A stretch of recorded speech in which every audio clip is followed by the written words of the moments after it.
Welcome to Ichiraku Ramen, and thank you for joining me for another journey into the world of shinobi. Before we begin, I want to give a huge thank you to everyone who listens, supports the channel, and enjoys these stories. Today's story is part 10 of the sealed Kunai. In this story, Naruto Uzumaki was always known as the dead last of the academy. Clumsy, loud, and talentless, at least that's what everyone believed. But what if that was never the truth? Hidden in the shadows of Konoha, Danzo's root program forged a weapon in secret. A child trained for missions no one else could survive. A shinobi without hesitation, without mercy. After a mission goes terribly wrong, Jiraiya uncovers the truth. A Naruto that no one in the village has ever seen. A Naruto shaped by Danzo. This is a fan-made story inspired by the world of Naruto. All characters in the original universe belong to their respective creators. This narration is created for entertainment purposes as part of a transformative storytelling experience. The story itself was written by Kenshi 618, and full credit goes to the original author. If you would like to read the original version, the link to the story is included in the video description below. Now, sit back, relax, and enjoy. Chapter 56. Lucid Haze. Things began falling in place as far as the Grand Shinobi Alliance, Konoha, Kumo, Kiri, and Suna, went when it came to the opening days and weeks of the international war against the Continental Ninja Federation, AIM, Kusa, Taki, and the other minor villages. As the days dragged forward, waking up in his own bed did not have the same calming effect that it usually would have for Naruto. It had been a week since his return along with Kiba and Neji, and it had been a little over 2 weeks since the destruction of the desert village altogether. Since then he had been stuck at home, and while being Kumo dignitary, Junin, Jinchuriki Yugito Ni's personal contact for things she needed in Konoha for the duration of her stay was an easygoing responsibility and allowed him to hang out with one of his closest and loveliest friends, he was not particularly considering himself good-fortuned. He felt guiltier than anything else. Konoha had already sent out shinobi to begin keeping the borders locked down tight and to also begin setting traps and choke points in case of an attempt to invade or infiltrate, and there was still the matter of the large task force that already sat in Suna to help them until further notice. Now it was just a matter of a waiting game for him. Every time he woke up he imagined Furious knocking on his door or window prior to someone informing him of an emergency window or a message when he went into the village telling him that someone had died in the field. He had yet to truly deal with that yet, despite the death of Danzo and the fact that Sasuke had died after battle with him. Now it was only a matter of time until it actually did happen. For all he knew, it could be him whose life ended miles away from home, away from anyone that would know or care. No way. Not a chance while he had anything to say about it, and as long as he was around none of his friends would die on his watch either. But he didn't have much of a watch as he was. A knock came onto his door. Damn, how did she know he was awake? He hadn't made a single move since opening his eyes. Naruto-sama, breakfast is ready. Well, there was no need to lay there and act like he wasn't already up, and if he didn't get up then Jiraiya would just eat all of the food and then taunt him for being too slow, and then they'd both get to fighting and tear part of the house up, and then Hamako would somehow slap a chakra ceiling tag on both of them and then hit them. How she managed to get that close to the both of them without them feeling it they would never know. He didn't need that drama that early in the morning. He had things to do today. So with that, he hopped out of bed and threw on a pair of pants and a shirt before exiting the room to head to the kitchen. Once there he found his food set out with Jiraiya and Hamako already eating their share. Good morning, Naruto-sama. Hamako said with a smile after swallowing her bite as he took his seat. Good morning, Hamako-chan, and thanks.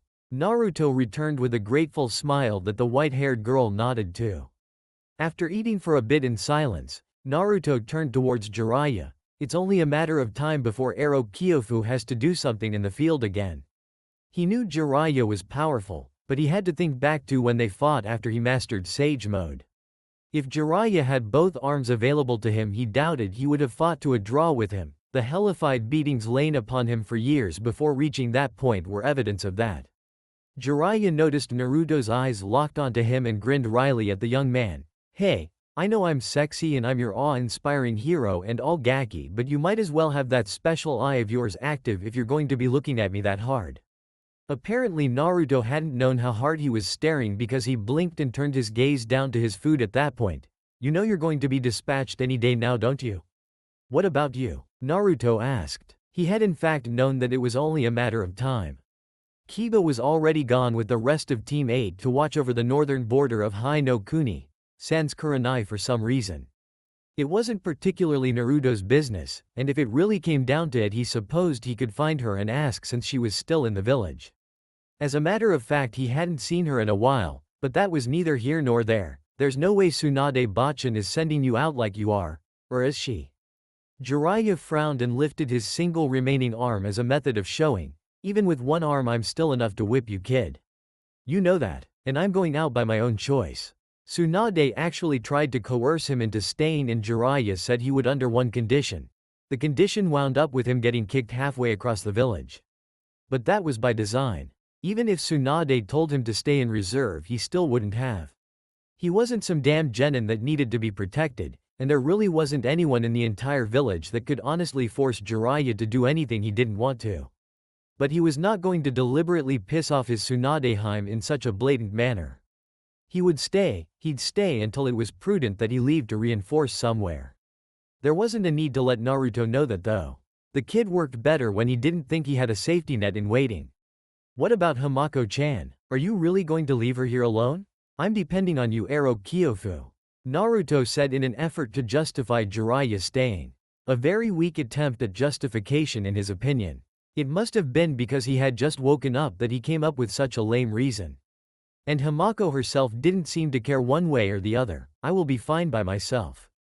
Really, I have many important things to do around the village anyway, so I won't be too terribly bored or lonely at all.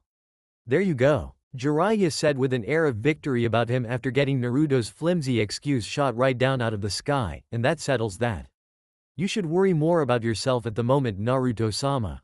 Hamako said, sitting her elbows on the table and resting her chin on her hands. You've never fought a war before, have you? She herself had lived in wartime conditions in the past, but she wasn't a shinobi, so she wasn't able to give him any actual advice. Not like Jiraiya, kid. You should enjoy the time you have because once it begins in earnest you won't know when you'll get to rest again.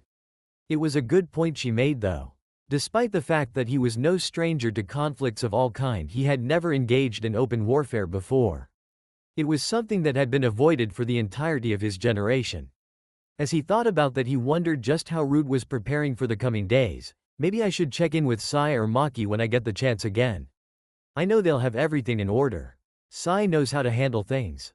Since Sai had been groomed for just this moment to take over the day-to-day running of Root, there probably wasn't that Naruto could do that Sai wouldn't be able to do more efficiently. Naruto's attention was returned to Jiraiya when a piece of food was flicked at him and bounced off of his forehead, eliciting a growl from Naruto as he prepared to wing his entire plate at Jiraiya's head in retaliation. That was until he saw the look of seriousness of Jiraiya's face. I do have a little sliver of advice for you that I don't think I have to tell you. When you do find yourself in a fight, make sure you end it as fast as you possibly can. It might be redundant to say to someone like you, but if there's no need to waste chakra, don't do it. These battles can go long. I'm not sure just what'll change from the last time though. It went without saying that Jiraiya didn't have to tell him not to prolong his fights, but that gave way to another question from Naruto: how will aim fight? He asked before he began to quickly eat again. A lot of genjutsu. A lot of ambushes, especially around minuscule bodies of water. Jiraiya said, digging through his own memories from the Second Shinobi World War to come up with a good answer. Don't ever take a river crossing, a stream. Hell, don't even take crossing a fresh puddle after rain for granted. They can wait there for days without having to move, and they all know that damn technique that lets them blend into water. As a matter of fact, if you see a dog's dish filled with water in any village you come across, I want you to kick the shit out of it just in case. A joke to end with, or was it? He couldn't even tell anymore. It's not just a megacure that there is to worry about. Hamako said with a slightly worried expression on her face. Konoha's forces will be spread thin as it is, and we don't even know all of the villages that are prepared to fight this war against us. Jiraiya chewed his food angrily before responding to that. It's even more now. There are 5 more villages that my network dredged up as mobilizing for war while you were away in Suna. They aren't located anywhere near Konoha or Hai no Kuni in general though, so that would be a silver lining around this particular cloud. So it was 4 or 3 if one were to count out Sanagakure, against dozens. It was like a bunch of hyenas fighting against a lion. Of course the lions were better equipped for combat and would tear through the hyenas when going one-on-one or even two-on-one. But eventually with a numbers advantage the way it was the hyenas had an advantage that could not be overlooked. Dangerous enough to do damage on their own, however unable to finish the lion, but with enough numbers they could overcome the superpower. Naruto looked down at his plate to find that he had absently finished his food while thinking things through as best he could. He didn't know why he was thinking about his potential orders and whatnot. He wasn't going to be a general when he fought, even if he was going to be leading missions, so he didn't have much of a place trying to rationalize orders or even try coming up with them. His job was to take whatever mission he was given and finish it. That was it. Shouldn't you get going by now? He had been staring down at his empty plate for long enough to make it weird for the others sitting there. It got to the point where Jiraiya had to prod him verbally to snap him out of things. How long had he been sitting there? All he had in the manner of response was a nod as he got up from his place at the table and started walking back towards his room to get ready for the day. He seemed to be moving like a ghost, and it didn't necessarily sit well with the other two denizens of the house. I don't think I've ever seen Naruto-sama like this. Is he just overthinking this whole scenario again like he did a few months ago? Hamako asked. Jiraiya shook his head. This whole thing wasn't anything like when he was stressing out over how to fight the Akatsuki members.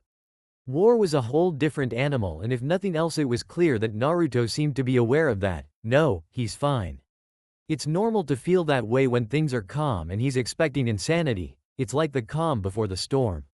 He's just walking around in a dull fog. He'll snap out of it once he actually fights again or gets a mission. Everyone does. That doesn't sound like such a good thing, to be honest. Later that day, Tayuya had been dispatched to one of the mounting fronts in the northwest, as had Neji and the rest of Team Guy. All of Team 8 was out. Sakura was still in Suna as a part of the relief team. Kakashi had been sent to the obvious hotspot of the western borders of Hai no Kuni, where the bulk of the fighting was expected to take place, either to the border of Kusa or AIM. Team 10 was in the village because of Shikamaru's mounting responsibilities to wait on base intelligence. He was to later be dispatched with Ino and Choji to one of the established fronts once things had been set as to how the war was going to go.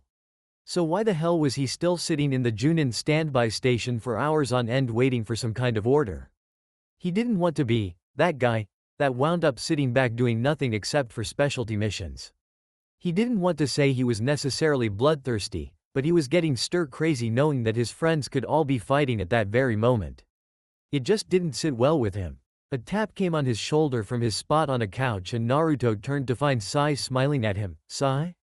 He looked around the room, only seeing two other Junin in the room before returning his attention to his partner. What are you doing here?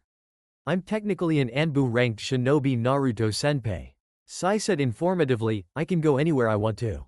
He motioned for Naruto to get up and leave the building with him, which they both did, getting a distance away before he then reached somewhere and grabbed a scroll, handing it to Naruto. Your first war assignment.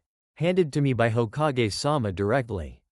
Naruto raised an eyebrow and received the parcel from Sai, slightly confused. Why didn't she just call me in to give it to me herself?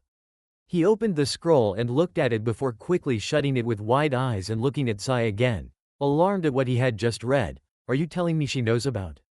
Sai nodded. I felt it was a prudent first step to inform Hokage-sama of the subsistence of our group. She will have an eye on me to make sure our actions are for the benefit of Konoha, but other than that it is business as usual. There's more if you were to just look at it. A deadpan look came over Naruto's face at Sai's urging to keep reading. Just reading that Tsunade knew of his continued relationship with Root wasn't exactly a marching order, and he had just been alarmed by the first portion of the scroll. Smartass. He muttered before doing as Sai suggested. Okay, it looks like I leave tomorrow to the border with Kusa.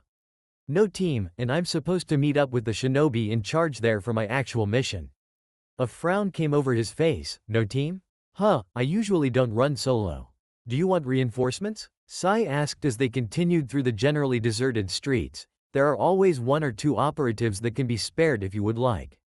No, it's fine. Naruto assured Sai casually. Keep them for when they need to be sent out. Don't bother wasting manpower on me just to get to the border. There was a very small chance of him being attacked this deeply within the country, and Root were not meant to be bodyguards. That was misappropriation of force. It seemed to be more of an offer for personal reasons other than logical professional reasons. Sai, are you worried I'm going to get killed or something? Not me, it's more for Maki-san than anything else. You know that I don't have any feelings like that. Sai's response got Naruto to roll his eyes. He could only keep on using that tired old excuse for so long. He couldn't keep using Maki as a scapegoat even if it was true. I do see us as friends though, and it would be unlucky if you did die in the field. Wow, what a friendly thing to say. Unlucky for who exactly, and why? Unlucky for himself obviously since he would be dead, but other than that. How would it have been for Maki-chan? Naruto decided to ask next as they seemed to be making their way back towards Naruto's home. He hadn't even noticed that Sai had been directing them that way. I haven't even seen her in a while. What's going on with her, is she doing okay? Now that question from Naruto actually elicited a minute laugh from Sai. I believe it isn't my place to say. Ever since stumbling upon Danzo's microfilm detailing his plan for all three of them, Maki had been acting strange whenever Naruto was brought up. He'd even suggested going to see him at his home since there was nothing keeping her from doing it, but she was skittish over doing so. And Naruto didn't even know why. She's fine though. You might see her sooner than later. Naruto nodded. Good. I need to prepare to leave for my mission and tell Yugi-chan I'm going to be gone for a while, but when I come back, definitely. In the back of his head, he was chomping at the bit to get out and into the action, and he was confident of his chances after the extreme amounts of training he and Jiraiya had been doing since his last big fight. It won't take long for me to get back. Count on it. And if there is ever a time when you need help, remember that we're still there, Naruto-senpai. Hopefully it won't come to that too often. A Megacure no Sato, Pain's Tower, a rare time of rain not pouring down in the village, and there wasn't even any time to enjoy the happening. Pain had just finished using an astral projection of himself to inform the higher-level Omegacure shinobi of how forces would be distributed across the lands for future combat efforts. This was the chance of AIM to get a semblance of payback from villages like Konoha with no chance of later reprisal somewhere down the line. All he needed were the last 4 Jinchuriki. He had the Rinnegan, he had the Gadu Mizu statue with the currently captured Biju trapped within. Once the war ended, and he didn't even need it to end for his final plan to come to fruition, there wouldn't be any more retaliatory warfare. His ultimate ninjutsu created from the 9 Biju and their combined chakra would see to that. The Diva Path and Konan stood in front of a light projection of a map of the elemental nations to survey the scene. Suna is of no consequence to us. The smaller opportunistic villages will use this as their chance to finish them off for good to take control of the region. Our focus will be mainly on Konoha, and we have several villages not including Kusagakure in the same frame of mind. Perhaps a joint operation of some sort? Konan ventured as to how AIM would go about dealing with that. It was something to think about if nothing else. As much as she didn't want to contribute to this entire situation, it was still her village and Konan was still going to go to bat for her people when it came to it. What about when Kirigakure begins landing ninja to take part in the battle? They will assist Kumo first due to proximity. I have a feeling that will come with issues of its own. Konan nodded in somewhat agreement. Kirigakure had been isolated for decades and had not fought in any of the previous great wars since its inception. It mostly had to deal with its own domestic incidents from island to island even before the civil war that had befallen them in the past. Then there was the fact that they would be vulnerable during their landing period. That was a completely different major problem altogether. Our village is the most secure in the elemental nations, Pain said confidently. The fact that the village was surrounded by a massive lake on all sides and had skyscrapers to get a good view of anyone trying to cross would have been daunting enough.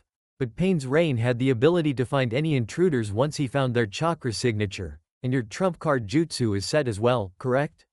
Yes. In case it is needed, my most powerful technique is prepared, confirmed Konan. It was something she was rather proud of and would have prevented the village from being invaded by a massive force. Her own way to protect the village she pledged herself to bring peace to, although now it would probably be used for full-fledged war. How ironic. The Diva Path of Pain simply accepted what Konan had told him, knowing that as his most trusted and closest confidant she was perhaps the only person he could know without a doubt was on the ball. Until a moment arises we will keep annexing territory around AIM to shore up our defensive borders. Traps and team ambushes should be the bulk of our combat until an opening is found. Kusa will be more aggressive with their approach. They were among the most self-assured that they could compete against the larger villages and had a body of work over the last 20 years to stack up to that thought. Let them, Pain said with finality as he walked towards the balcony to look out on his village. Perhaps they will be the ones to bring about the opening we are looking for. It was sunny outside for once, if only for a moment or so. 2 days later, northwest border of Hai no Kuni. This was the nicest base camp that Naruto could have ever figured he'd see. It looked like a whole miniature village on its own.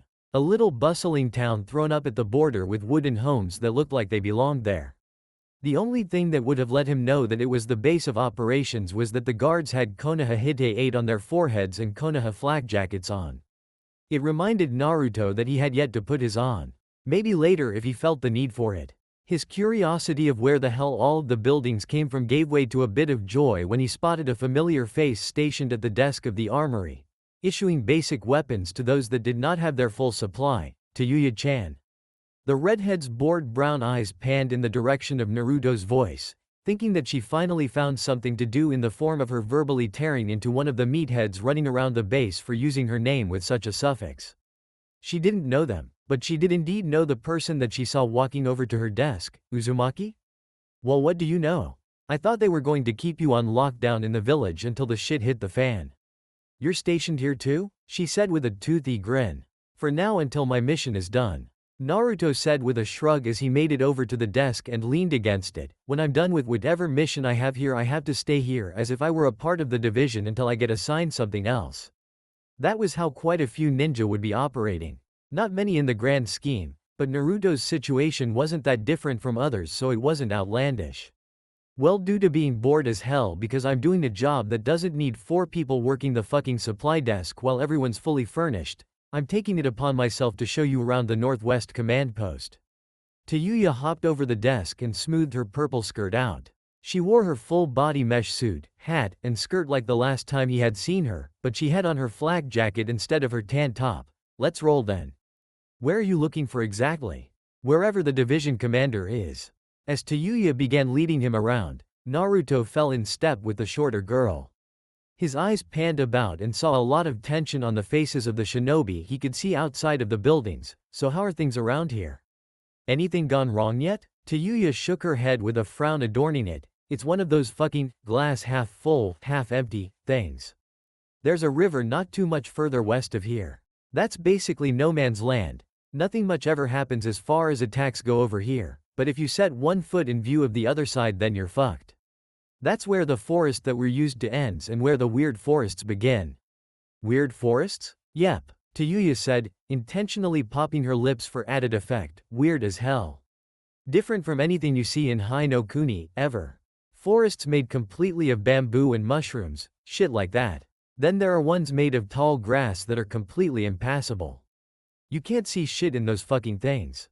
Those are the worst. They're fucking death traps. Naruto raised an eyebrow. All those are just across the river? That sounds like a whole country full of terrain to me. That point being given, Yuya stopped walking and blushed as she rubbed the back of her neck sheepishly. Oh, well it is. I kind of know the rest of them because Otto had a base in this country back in the day. The only one that's right across the ravine and the river is one made of bamboo. You can see it as clear as day if you go to the cliffside of the ravine. I wouldn't get that close though. So we can't even get a force across the river?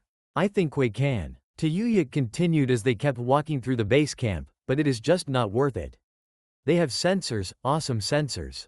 Anytime we tried to get an expedition force across they were repelled with big losses before they could even get up the other side of the ravine. No matter how we tried to cover them. Anything that gets across would be totally ineffective and wiped out altogether. We just stopped trying and are holding the line here for now.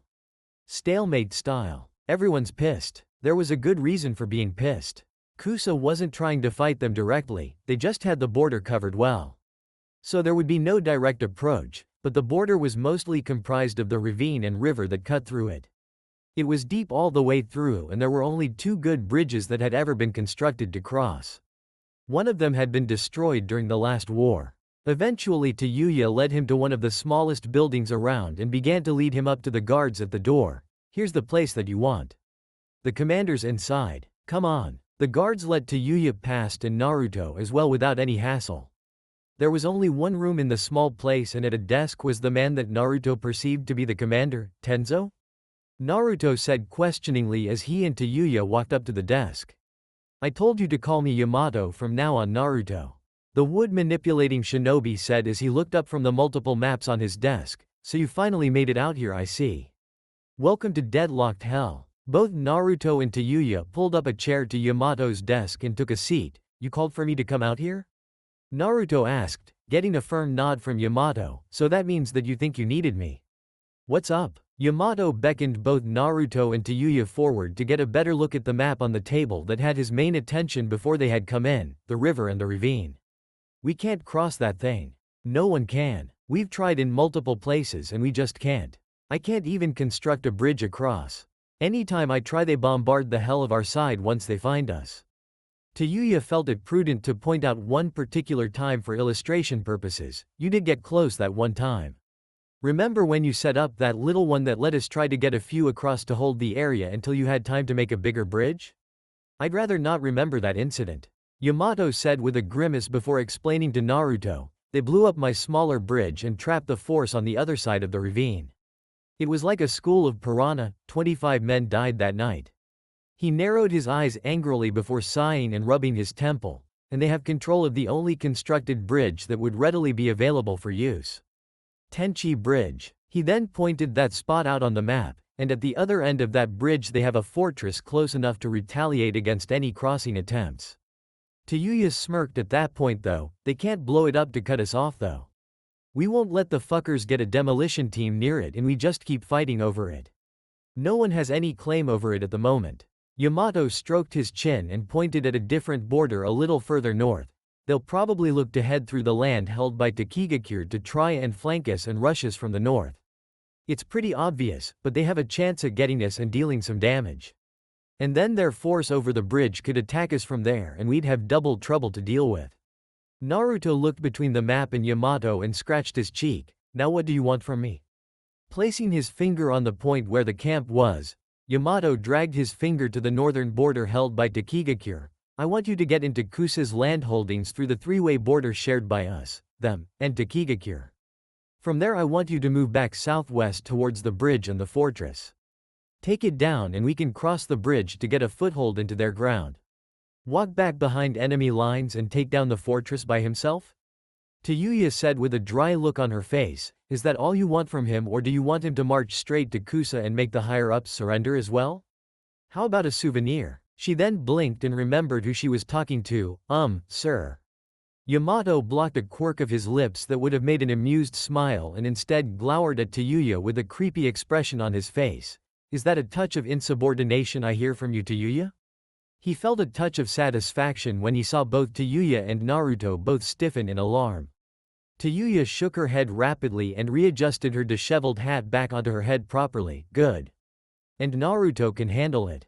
Trust me, I've seen him walk into total rats' nests and get out. He has an entire border to work with now. The entire final reason that he was promoted earlier in the year to Junin came due to the long-term mission he had been dispatched on to assist in the location and eradication of as many Otogakure bases as possible. This was just like that, only there would be way tighter security around the fortress. If he screwed it up, he was going to have one hell of a time getting himself out. I can do it, Naruto said with conviction. Let me go for it. I'll get in, blow it up, and get out. That'll get rid of the fortifications around the Tenchi Bridge, keeping us from getting across it, right? Tayuya gave Naruto an incredulous look that he seemed to be okay with such a mission. Are you out of your fucking gourd? It would take you 4 days to get up and around traveling at normal speed, and now you have to be careful of getting caught up in patrols, and not to mention the fucking three-way border to boot. You need a whole goddamn squad just to have a fighting chance at getting to the other side. Are you volunteering? That got Tayuya to blink suddenly for the second time in the conversation, this time in confusion. Huh? Unlike the first time, this time Yamato's amusement couldn't really be hidden as he managed to crack a small smile. You heard me. Are you volunteering to assist Naruto on this mission? Well, not really. Tayuya responded, not knowing exactly how to respond to that. She turned towards Naruto in a demure manner that was unlike her usual guise. Do Do you actually want the help, Uzumaki? Naruto looked at Tayuya and thought on it. He hadn't planned on getting help, and she didn't sound 100% convinced that the mission was worth taking with such a small group, namely him. Before he could finish thinking on it, the voice in his head chimed in, "She's scared." The Kyuubi seemed to sound amused at the fact. Isn't this the same girl that stormed into Konoha and left with the Uchiha, only having her other 3 teammates to help him? But that was after the invasion, when Konoha was relatively weakened. Sasuke came with them willingly, and it wasn't a wartime state around the countryside. This was nothing like that, and even then she had experience with terrible things befalling her when the mission went to hell. She was the only one that survived that clusterfuck. He wasn't going to take her since he wasn't even sure how things would go. No, he was enough to accomplish the objective. Just because he felt comfortable playing with his own life didn't mean he felt alright with doing it using his friends' lives. Naruto shook his head and put a hand on Tayuya's shoulder. "I don't need the help, Tayuya-chan. You don't have to go. I can pull this off just fine. I wasn't going to let her go anyway." Yamato suddenly chimed in, letting the two have their little moment so that he could possibly tease one or the other later. He had to take what he could get as far as amusement at a time like this.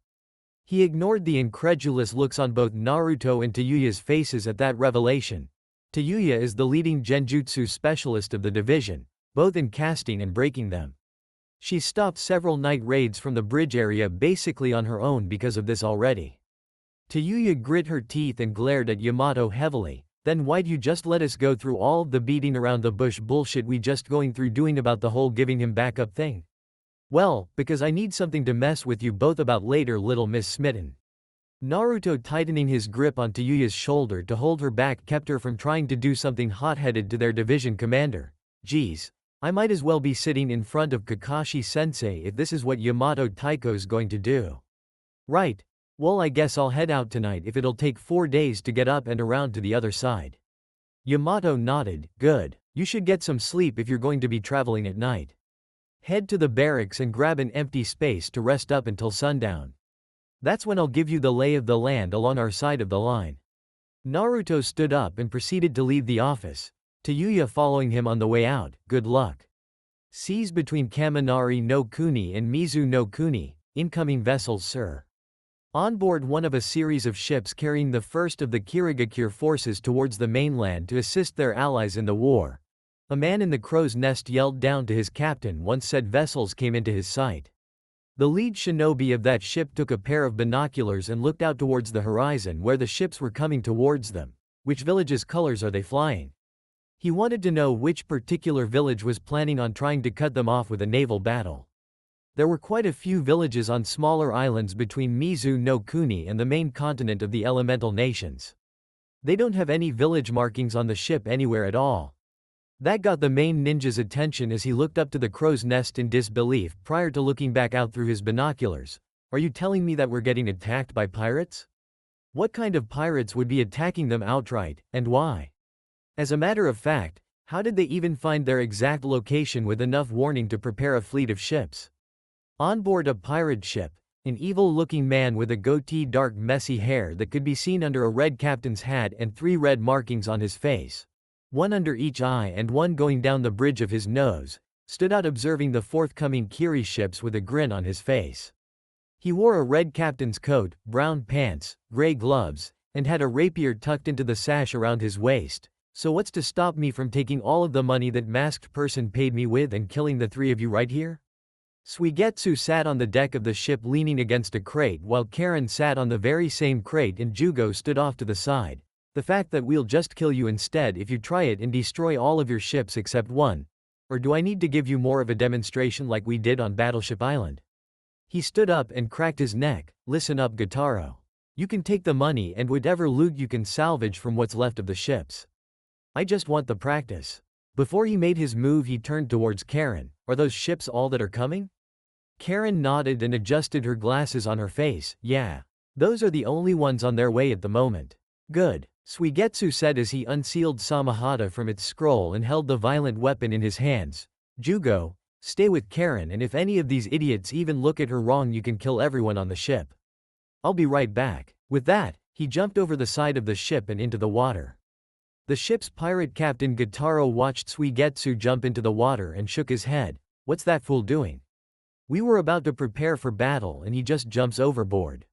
You don't know that much about what ninja are capable of, do you? Karen commented in a bored manner with her hand in her cheek before pointing out at the Kiri ships that were coming closer. This is the worst place possible for anyone to try and fight someone like Suigetsu. Sweden. Oni Sakana, water release, demon fish. A titanic tidal wave rose up from the water in front of Gataro's fleet of ships and pushed them backwards as it rose high up over the surface of the water and took the form of a demonic fish with an open mouth and sharp teeth. The wall of water was enough to encompass the entire width of the path the Kiri ships were on.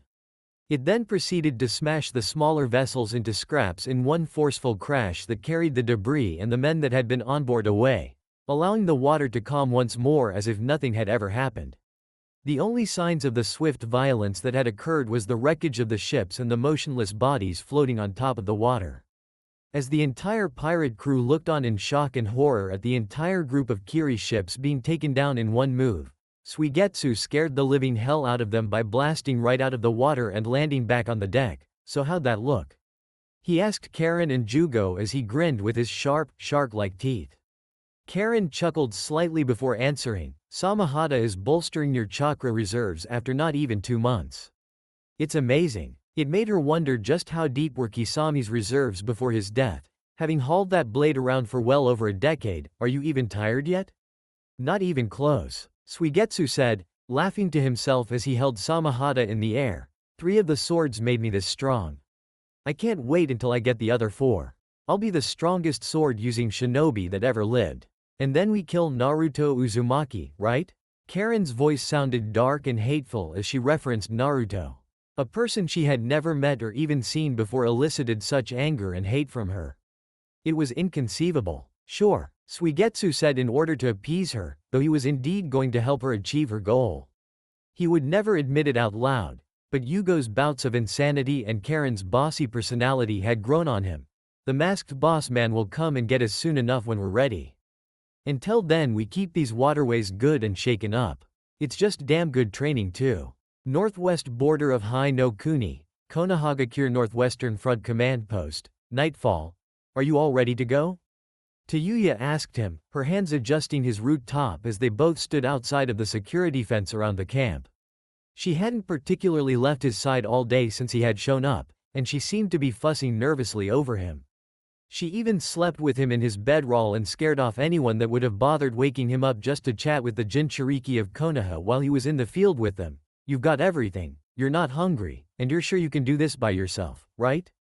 It was kind of funny to see her mothering him. Maybe being in an active war for the second time since the invasion of Konoha scared her more than she originally let on. It wasn't like it was a one-and-done attack the way that one was. There were plenty of chances of someone close to her getting killed. All it took was a sliver of dumb luck in this sort of situation. And Tayuya actually had friends and people to care for now. Yes, I'm as ready as I'm going to get. Naruto grabbed Tayuya's wrists to keep her from messing with his clothes or equipment anymore, a smile on his face when he saw the lost look she gave him. It's going to be fine. I'll be back here before anyone even misses me. A wry look came over the flute-wielding Kunoichi's face. I'm thinking about the experience that I have with you sneaking into bases and into enemy lines 8 years ago. You fucking got caught and chased to the border. You can't get away with that shit this time. It wasn't my fault and I was there for months before I got caught. Naruto defended prior to just standing there, leaning against the fence with the closest friend he had at that base. The seemingly comfortable silence that sat between the two came when Tayuya turned her eyes towards him. I really don't trust this bullshit mission, Uzumaki. Why would Yamato Taiko call for just you to do this? There was just something about this whole thing that Tayuya did not like. It was like she spent the entire day trying to wrap her head around the whole situation. He didn't like seeing her like that. I can do it, Tayuya-chan, just trust me. Naruto said, not getting much of a reaction before he continued to speak. Well, how about this? It'll take 4 days for me to get up and around to the other side with the route I'm taking. Give me 5 days. If you don't see or hear about me running across that bridge from the other side back towards our camp, then you have permission to beat the crap out of me when you see me again. If you die, I'm going to find a way to bring you back just to make sure you make good on that and let me kick the shit out of you. It hadn't escaped Naruto's notice that when he had let go of Tayuya's wrists, she hadn't let go of him and had been holding both of his hands. She eventually sighed and let go of him. Yeah, get the fuck out of here already. You're going to stop all of that cursing around me one day. Bite me. Already did. Tayuya gave him a hard punch in the shoulder and took a step back to let Naruto begin to walk away. Once he moved past her though, she grabbed a hold of his forearm and quickly turned him around. Before he could even register a question to ask her as to what else was up, Tayuya grabbed his collar and pulled him into a rather rough kiss. A sober Tayuya had never initiated a kiss with him, and the only time Naruto had ever felt comfortable doing so himself were the few times when he and the girl had sex. It was just what he did to assure her that he cared and that his attention was firmly on her and her alone, and she never seemed like she enjoyed them. But now she had attacked his mouth with her own with complete abandon, and her tongue was pushing his around in a rather one-sided duel. He was too stunned to kiss her back for the 10 seconds that it managed to last when she roughly shoved him back and gave him a look that showed she was quite pleased with herself once she saw his stunned look. Well, did you see that coming? Naruto opened and closed his mouth repeatedly, trying to think of something to retort with, but came up with nothing. I didn't. I thought you hated kissing. I did. I still kind of do actually. Tayuya said with a shrug, but I used to hate you too. Do you think I still do now? A smile broke out between the two of them before she then shooed him away. Now go on and get moving, jackass, you're burning moonlight. Giving her one last wave, Naruto turned and took off, heading away from the base to his northern destination to reach the three-way border. Still feeling quite pleased at throwing Naruto off with her actions, Tayuya leaned against the gate and stayed there until she couldn't feel his presence in the area any longer. Once she actually started to make her way back into the camp, she heard the sound of slow clapping and saw a cheerful-looking Anko sitting nearby on top of the fence lining the outside of the base. Ooh, how cute. Just wait until I tell everyone how adorable little Tayuya was out here having her little romantic moment with her hero. She then rolled backwards off of the fence to dodge projectile snakes that were sent flying at her from Tayuya's mesh sleeve. You're so dead, bitch. Tayuya jumped over the fence, foregoing the usual method of entering through the gate so that she could pursue the madly cackling Anko angrily. And just who the fuck told you it was cool to watch? But I like to watch.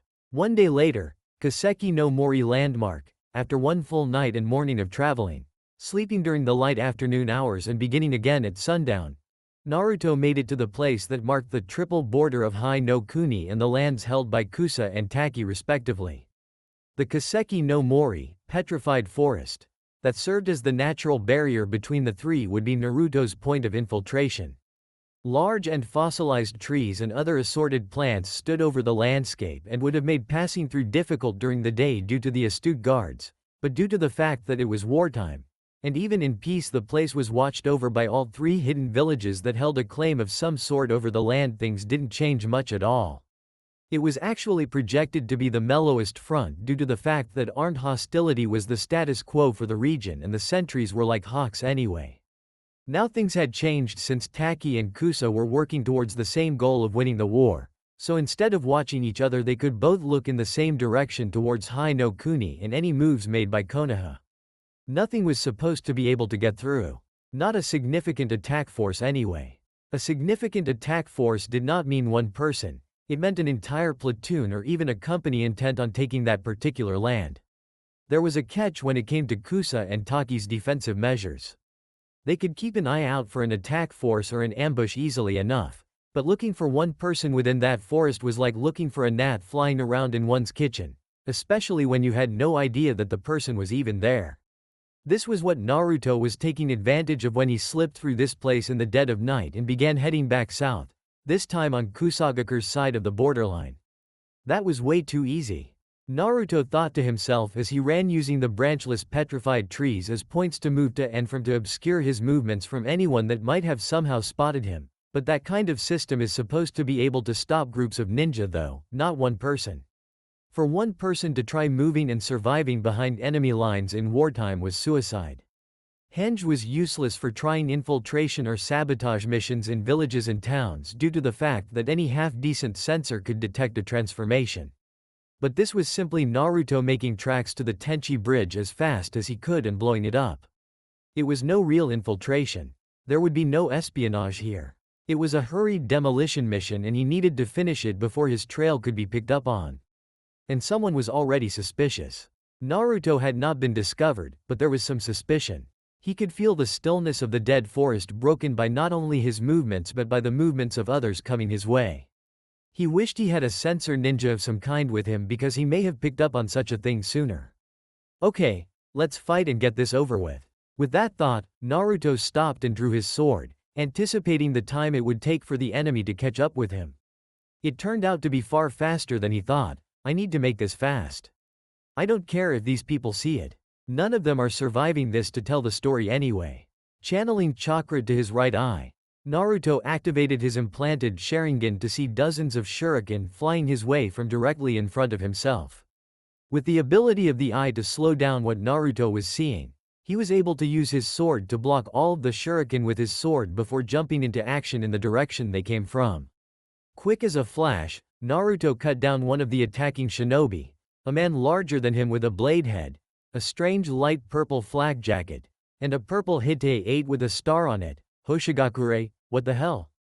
Is anyone not going to try and take us down? With a glare, Naruto turned to face the 9 other remaining ninja in the vicinity. It's a Konoha ninja. Take him down. At the shout of one of the men, all of the ninja made the bird hand seal and initiated their jutsu, Kujaku Mayuhu, mystical peacock method. Naruto didn't wait to see what the jutsu did, not even allowing 3 of the 9 Hoshigakure ninja to begin their technique as he formed 8 cage bunshin to help him kill them before they could even finish the jutsu and take advantage of it. Of the 8 remaining, only 5 were able to finish the jutsu fast enough to defend themselves from Naruto's clones, dispelling the ones they fought against. All 5 remaining Hoshi adversaries had purple chakra emitting from their body, with the appearance of peacock feathers billowing from behind them. He can't take us all down, we're all Junin here. Naruto's 3 clones returned to his side as they all faced off with their opponents, so am I. But that's the thing, all Junin aren't created equal. Naruto antagonized them all into attacking his clone force head-on while he jumped out of the fray to observe as best he could. With his eye he could see clearly just what constituted their strange chakra, that is not natural in any way. Kujaku Mayuhu, kimono, mysterious peacock method. Beast. The purple chakra radiating off of their bodies all formed some sort of 4-legged animal that dispelled Naruto's clones. They tried to cut through the chakra beasts but there was nothing doing on that front for the clones. Surrender or die here, Konoha ninja. Better idea, Naruto said, making a series of hand seals ending in the half-tiger seal. Let's test a little something out. Fuka Huan. Kai, fire sealing method. Release. As the black flames of Amaterasu came from his glowing seal tattoo and covered his left forearm, Kyuubi turned it on. At Naruto's behest, the great chakra beast began drawing upon nature chakra and Naruto siphoned it to enter sage mode. Let's finish this. Gladly. Kujaku Mayuhu. Go, mysterious peacock method. Join. All of the 5 chakra beasts that had been created by the Hoshigakure ninja joined into one demi-summon looking creature that was the size of a house. Still, Naruto merely narrowed his orange pigmented eyes and did not cower or falter in his own belief of his chances.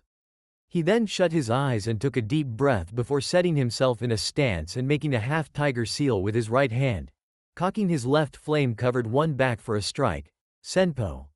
Yami en no Ryu. Sage Art. Dragon of the Darkness Flame. Naruto heaved a haymaker of a punch and used his control over his entire body's chakra and anything chakra related that was in contact with him to form a massive dragon from the Amaterasu flames. Naruto's first successful result of training with what he had managed to absorb from Itachi Uchiha's attack on him. It took sage mode and the malleability of nature chakra for him to be able to mold the flames in the ways he needed them to for any kind of ranged attack. It was smaller than the conjoined chakra beast ninjutsu of his enemies, but Naruto's dragon was absurdly stronger as it punched right through the center of it and forced the purple chakra to burn into nothing. The jutsu continued on and hit the stunned, frightened, and screaming Hoshigakure ninja, incinerating them in a matter of 30 seconds as the immediate petrified forest was engulfed in black flames. That was awesome? Naruto yelled, though his voice didn't get any louder than the crackling and harshly burning black flames. He then quickly formed his hand seals and retook the Amaterasu fire into his left arm, Fuka Huan, fire sealing method. Once all of the flames had been taken from the petrified trees, Naruto was glad that the wood was so tough and that he could take Amaterasu back into himself, or else it would be the charcoal forest. He figured that the battle was quick and low-key enough for him to leave, since there weren't even corpses remaining of his enemies on the dead forest floor. No harm no foul, since nobody would know which way he went by the time they discovered the scene of the battle, at morning by the earliest. It was rather impressive, Naruto-senpai. Before Naruto began to run off again, he heard the familiar voice, and in a swirl of leaves appeared his raven-haired, gray-eyed childhood partner Maki, kneeling on the ground with a smirk on her face. Maki? Maki touched the ashes of the Hoshigakure ninja on the ground and let them fall between her gloved fingers before standing up as she dusted her hands off. You can control the fire you sealed into your arm now. You must have been training hard when you were in Kumo. Naruto looked around in the now quiet night before settling on Maki as his sage mode faded. Not that it's not good to see you here, or anyone that won't kill me for that matter, but what are you doing all the way out here? I came to back you up, Maki said, shifting the tanto that she had on her back to a more comfortable position. Neither Sai or I were really comfortable with what this mission entailed. So I came to catch up with you. I've been following you since you left the Northwestern Front command post. Naruto nodded before thinking about something. Wait, that means you were around when I was sleeping? Why didn't you show yourself then? Maki was not about to tell him that she had also seen Tayuya kiss him and that she was angry at it, which was why she did not reveal herself sooner, instead choosing to follow him until she managed to cool down. Watching him fight and handle the Hoshigakure ninja without even needing her help did just that to calm her down. It's not like I'm supposed to be here at all. Root may be known of by Hokage-sama, but if we're actually caught in progress with our Black Op missions, then she can and will deny any knowledge of us or our activities. We're not sanctioned. You stopped at 3 different Konoha encampments on the way to your sneak point. Naruto gave her a deadpan stare before letting out a sigh. Okay, you've got a point. But now you don't have to worry about being seen by any Konoha ninja anymore, because the next people that would see us will be from Kusa or some other CNF village. He then pointed in the direction they were to be moving in as he began running deeper into enemy territory. As Naruto ran off to continue moving before the sun came up, Maki looked after him with a twitching eye due to his last comment and took off running after him to follow. That isn't a very reassuring point at all, Naruto-senpai, she said as she began tailing him. Chapter 57. Eyes straight ahead. It took another day after leaving the camp on the Konoha side of the Tenchi Bridge for Naruto to reach the other side. Well within the country, he planned on assisting the northwestern troops with getting through, Maki tagging along to make sure he didn't die namelessly somewhere along the line. The company was definitely nice though, and Maki kept up with him throughout the trip despite the murderous pace he was cutting to reach the fortress guarding the Kusa side of the bridge before the stalemate could be any further set. Naruto-senpai, Maki eventually said as they were traversing through the wild territory a few miles past the enemy side of the ever-widening and deepening river that separated Konoha's line from the side held by Kusa and the other smaller villages of the region. I was wondering if we could take a rest for a short bit? She sounded quite a bit out of breath, but it was the afternoon and they had been running since she had revealed herself to him the previous night. Naruto drew them to a stop in a decent little spot within the vast bamboo forest and allowed Maki to take a knee to catch her breath. Yeah, it's okay, he said, taking that moment to double-check his supplies as he heard her let out a sigh. We should make it there before sunset anyway, and we'll scope it out until dawn tomorrow. That sounded right to her. The travel times that had been established to most places were set with a normal person's traveling pace in mind, not the pace of a Jinchuriki physically conditioned to never tire without even tapping into their demon's chakra. If Maki was visibly breathing hard, that was the equivalent of a normal person huffing and puffing on one's hands and knees, since she was never supposed to show a thing. Sitting down next to her, Naruto put a hand on his formulative training partner's back in a soothing manner, letting her know that he was aware of just how rough the entire trip from the three-way border had been on her. Turning her gray eyes towards him, she saw Naruto give her a small smile that she couldn't help but return. Naruto-senpai would be a good leader. He was able to convey thanks towards a subordinate's efforts without even saying a word. It was those eyes of his. Naruto's eyes were the most expressive part of him. When he was ready to get down to business of the gravest of natures, you could see it. It was like you were drowning in that stare, head held full on under the water with no relief. When he was excited or happy, even if he was amused, if it didn't show on his face, which he would still do often, those eyes still lit up. They always did, even back in the dimly lit training facilities that had populated their youth. Why was she fangirling? She was past that years ago. Then again, that was when he wasn't around. Damn you, Danzo-sama? Maki thought to herself, quelling a blush back. You knew what you were doing this entire time. It had to be inappropriate for her to feel that way about her captain, but it was hard to help. A children's crush she never quite grew out of, and also factoring into Danzo's plans was the fact that Naruto didn't seem to perceive it. Thank goodness for that. She would have died of embarrassment if it had come to that. Root kunoichi don't crush on anyone, even when they're supposed to. At that moment, Naruto sneezed as if his body was aware that she was thinking intensely of him. But his mind didn't catch up to the instinct as he instead brought up the mission at hand. All right, Maki-chan. Whenever you feel up to moving again, we're going to go ahead and do this. We'll be attacking by tomorrow at sundown. You mean after sundown, don't you? Maki asked curiously, running a tired hand through her dark hair. Yes. A full day to get down the nighttime guard rotational patterns. That sounds right. Naruto looked befuddled at her question at first. No. We're not attacking at night. We're doing this at sundown, if even that late. That sounded insane. Maki had never done any wet work during the light hours. It was too risky for a root operative to do so, since discretion was the most important thing. Konoha couldn't be linked to the things that they were busy doing. But then again, there was no reason for that kind of operating method here.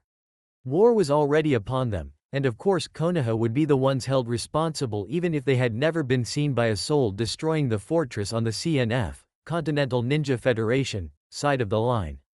No other power in the Grand Shinobi Alliance would be able to do so, as Kiri had yet to make a landing to the mainland. Kumo was stuck up in the northeast trying to move down through the countries with multiple lesser villages littering the lands without incurring massive losses, and Suna was in no condition to wage any sort of offensive at all. Why attack in the light? Maki asked him aloud, wondering what his reasoning was. Naruto wasn't the heroic, suicidal type, and even if he was, there was no personal reason to go out into the open and take on a stronghold. Wouldn't attacking at night give us more maneuverability? No matter what, they're probably going to know we're coming anyway. Naruto said, checking the sharpness of his clan heirloom sword and frowning at it. He was going to cut through damn space and time somehow. It was just too much to let go. The applications to such a technique would be incredible. But right now was about the mission and nothing else. Kusa traditionally has the most kick-ass sensors in the world. Otherwise someone else would have done this mission a long time ago. And I'm a walking throbbing beacon of chakra. That and attacking at the end of a prescribed guard shift meant that they would get the worn down, ragged end of one half of the ninja and the barely woken up, not ready for action half that were meant to take their places on the night shift. That didn't sit well with Maki though. None of what was actually said aloud sounded positive whatsoever to her. Then why did the division commander send you for this mission? You're Konoha's Jinchuriki. You're the village's trump. That's why Yamato asked for me and they sent me. Naruto said with a shrug. I can get to the fortress itself, and if I can't get rid of it without being discovered, I can take the whole place down on the way out and fight my way back to Konoha's side of the bridge. If I knew I could get through that easily, I would have just skywalked over the chasm instead of taking the 2-day way around. But starting a whole big battle without even reaching the fortress would have been too much risk and too bull-headed. The mission was slated as a distance infiltration for a reason. The moment he used his special technique to cross the river, he would have been felt by even the shittiest sensor shinobi, and the entire force would have come right at him before he got even half a mile into their territory. He needed to get close so that he didn't get bogged down fighting his way to the fortress to give them time to reinforce its defenses. This way all he really needed was to take the fortress in one fell swoop, even if they did sense him when they got close. Better to be safe and sure than to be impulsive. It wasn't overthinking it either, it was just standard procedure. If you don't want to come with me, you can go back home. Naruto told Maki, surprising her as he resheathed his sword. When the fortress goes down, they're going to be coming out of the woodwork to get us back for it. It's really going to go south quick. He had done something like that recently when he had been clearing out Orochimaru's bases almost a full year ago. Maki wasn't the clear-cutting type the way he was. You came with me this far and I didn't ask you to, so I can't have you finish the rest of my mission for me too. Maki stood up and drew her tanto from her back before pointing it at Naruto, seemingly offended somewhat by his offer to cut and run. Naruto-senpai, I am not one of your regular friends. I'm Root, and a Root ninja doesn't cop out on their work, even if it's guaranteed to kill them. That's what we're supposed to be used for. Well, you're still my junior, Maki-chan.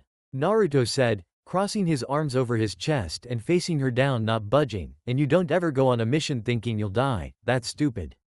Always believe you can make it back, it gives you another reason to try harder. I am not having any of my close people die in front of me when I could do something about it. It's not like it'll be any better if you get yourself killed trying to protect me or someone else because you think we can't do it. Maki replied, giving him pause and forcing him to take a moment to think. What do you think I'd feel like if you went and sent me home and did this mission but somehow got killed? It's the same thing. So if you think you can send me home, just remember that you suck at genjutsu and I've got a million of them. The two continued to face off, but with Naruto's will to argue broken by Maki's point, that there was no reason others wouldn't feel the way he did after he died that he would if they died. He had no senseless fight left in him. You've got a lot of bite in you. I'm really glad that Danzo Gigi let you keep that, because I always did like it. Maki let him see a ghost of a smile as she sheathed her tanto before putting on a plain white root mask and holding up another one for him. Mask? No thanks, Naruto said before pointing at the eye that didn't originally belong to him, concealed by the contact lens. Last time I wore one of those things in a fight I kind of lost something important. He reached up and took the mask off of Maki's face. I don't think you should wear one either. You don't want me to get hurt because of an equipment malfunction too? That wasn't a useful concern though. Maki was a trained medic and could take care of herself if she needed to. How many times would she fight someone with precision explosives that could turn her mask into deadly shrapnel the way he did anyway?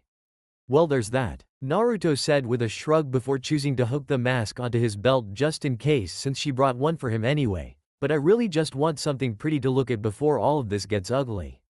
He then had to stop and think about what he had just said. That was so lame. Damn it, living with Jiraiya was messing with his daily banter. And now Maki's face was red. Great, she was going to hit him and the team dynamic was going to be screwed for the next hour or two. Maki's face wasn't red out of anger though, more like embarrassment. But then she realized that there wasn't really anything to be embarrassed about. This was Naruto, the person that the cosmos apparently had slated her to find herself attracted to, and there was no one there but him. She'd be damned if she was going to be all tentative and hesitant about it. That was kid stuff. The intensity she stared at him with kind of unnerved Naruto since he had never seen her look at him like that before. She usually tried to avoid direct eye contact altogether, and it got him to back up until he hit a bamboo tree where she'd trapped him. What's the matter, Maki-chan? He asked her, wondering if inheriting one part of the curse from Jiraiya also meant he could talk his way out of trouble. How much time do you think we can allot to taking a bit of a break? Maki's voice was not giving him any tells as to just how upset she was, as was her intent. Her cloudy gray eyes were meant for bluffing, not like his bright blue ones. As long as we get there by nightfall to start checking things out, it doesn't really matter, I guess. A nod came from the Root Kunoichi, who then let out a sigh of seeming relief. That's good. This won't take nearly that long then, Maki said, confusing Naruto before she pressed her smaller body against his and kissed him. Over 10 years of pent-up tension around Naruto melted away just like that for her. Maki tried to get up on her tiptoes just to get at him a little bit better as she threw her arms around his neck, and he more than let her do so, pulling her close to him and returning the kiss. Maki was a very pretty girl, and he knew her very well. It wasn't like this was illicit, though couldn't she have picked a more secure time for it? Or somewhere indoors. This was rather new. Lemon start. Maki's heart thumped harshly in her chest as she eventually ended the kiss and pulled back from Naruto, taking his hands from around her to rest one on the zipper of her top that she had him zip down for her. I'm sick of trying to act like I don't wish for this to happen. She tried to explain to him, this is my best chance to get you alone, so if it doesn't bother you. She trailed off, letting the top and her sheathed tanto fall to the ground to leave her in her mesh tank top. How would it have bothered him? Maki could have tried to jump him and it probably wouldn't have mattered one way or the other to him. She was still his original Kohai and she had grown up to be very beautiful. It was evident that she cared about him, and he cared for her too. Did you seriously think that I'd say no? Naruto said as he made several kage bunshin that scattered off to watch the area for them. Maki-chan, I've got to say that your timing sucks. But it doesn't really matter right now. He kicked his own sandals off and to the side and took off his gloves, placing them in his pockets. That was a yes as Maki saw Naruto begin to take off his sleeveless root-issue top, and she quickly shimmied out of her pants as if she wasn't a hardened assassin of more than a decade. Before she could get too excited, Naruto kissed her again, this time guiding her to the ground, but instead of laying her on her back, Maki pushed him onto his. There wasn't really any turning back for her now, so there was no reason to be all demure. She had started it and she was going to go all the way with it. It was what she wanted and it was going to be done her way. Her senpai's eyes were fully on her just like she always wished. And he seemed to be waiting on her too, sensing this as he had allowed her to guide his pants and boxers off. Pinning him to the ground, Maki kissed him once again, putting her tongue into play this time as Naruto simultaneously slid her panties off and began to use his fingers to play with her pussy. She bucked towards the feeling slightly and let out a moan into his mouth. Maki grabbed the wrist of the hand that was pleasuring her and forced Naruto to extend another digit to fill her up further. Seeing no reason not to return the favor, Maki began to use her hand to work Naruto's shaft slowly, intent on trying to drive him crazy for her. After a short while she could feel Naruto growl into the kiss at her slow and arduous teasing, and to momentarily placate him she sped up a bit. By this time Maki was downright straddling Naruto's hand as he continued to piston it in and out of her, and she found that her strategy to make him mad in lust was backfiring. She was the one all heated and bothered and wanting more from him, and inexperience was her ultimate downfall. Unlike her, Naruto had had sex in the past, Maki had not. And so far she thoroughly loved what it was about. Being as close as possible to the other person, her partner, her Naruto senpai. Senpai, this isn't enough. Maki whined as Naruto's fingers continued stimulating her pussy. She didn't ask, she didn't simply flat out state it, she whined to Naruto over it. Did Maki really feel that much for him? It was very touching in more ways than one. Can we go further? Please? Naruto gave her a nod and pulled his fingers from her now dripping wet slit. He idly sucked his own fingers clean of Maki's fluids and smirked when her cheeks turned red from embarrassment. What? You taste good, Maki-chan. It's alright. Here. He sat up and gave Maki a deep tongue kiss that almost made her collapse were she not already on her knees, and he gave one of her breasts a good squeeze through her mesh shirt, running his thumb over her pink nipple, rubbing the skin of his finger and the fabric of the shirt against it to get it to perk up. See? He said as he broke the kiss, you like it, right? Maki couldn't help but nod with her eyes closed blissfully as Naruto guided her back on top of him, with her sitting on his pelvis right in front of his fully erect cock. She wondered at first why he didn't just place her on top, her impatience shining through until she realized that she was a virgin and he was either assuming this or was fully aware of this. How sweet. He didn't wish to introduce her to the shock of popping her cherry without preparing her first. Before he could even say anything, Maki moved herself up and back, taking a short breath before getting the worst of it over with and setting herself down on top of his cock and relieving herself of her own virginity. Instead of letting out any sort of cry of pain of alarm, Maki just focused on breathing steadily while waiting for the discomfort to fade away. Naruto watched her handle the process curiously with his hands on her hips, waiting as she adjusted to the new sensation. Did she pick that up somewhere, or did she just decide to do that all on her own? His tough little Maki-chan was trying not to make it seem like a big deal. She was really trying to impress him by showing that she was more than just a reliable kunoichi. I've been thinking, Maki said as she felt the sharp pain slowly turn to a feeling of warm attachment as she slowly started rocking her hips experimentally, trying to find what she liked out of this position. I think I should tell you what Sai and I have found out recently. Danzo-sama had positioned us as children for me to become your wife, or at least the directed kunoichi to bear your heir in the worst case.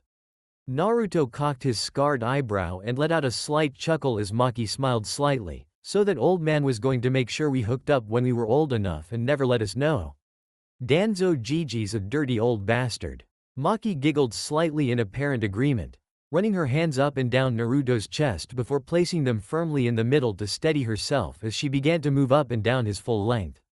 Naruto let out a grunt and started assisting her by lifting her up and down, I wouldn't really have had a problem with that either. Neither would I, Maki finally allowed herself to admit with a rather beautiful smile on her face. The prospect of having his autonomy taken from him to be arranged with her didn't bother him that much. They were close then and would have been even closer had he never been forced to leave Root, but I have you now, senpai, and I'm going to enjoy you. With the admittance that being Naruto's previously arranged wife was something she liked thinking about, Maki finally audibly began moaning as Naruto kept bouncing her on top of him. She let a smug smirk cross her face when she heard Naruto let out a moan beneath her.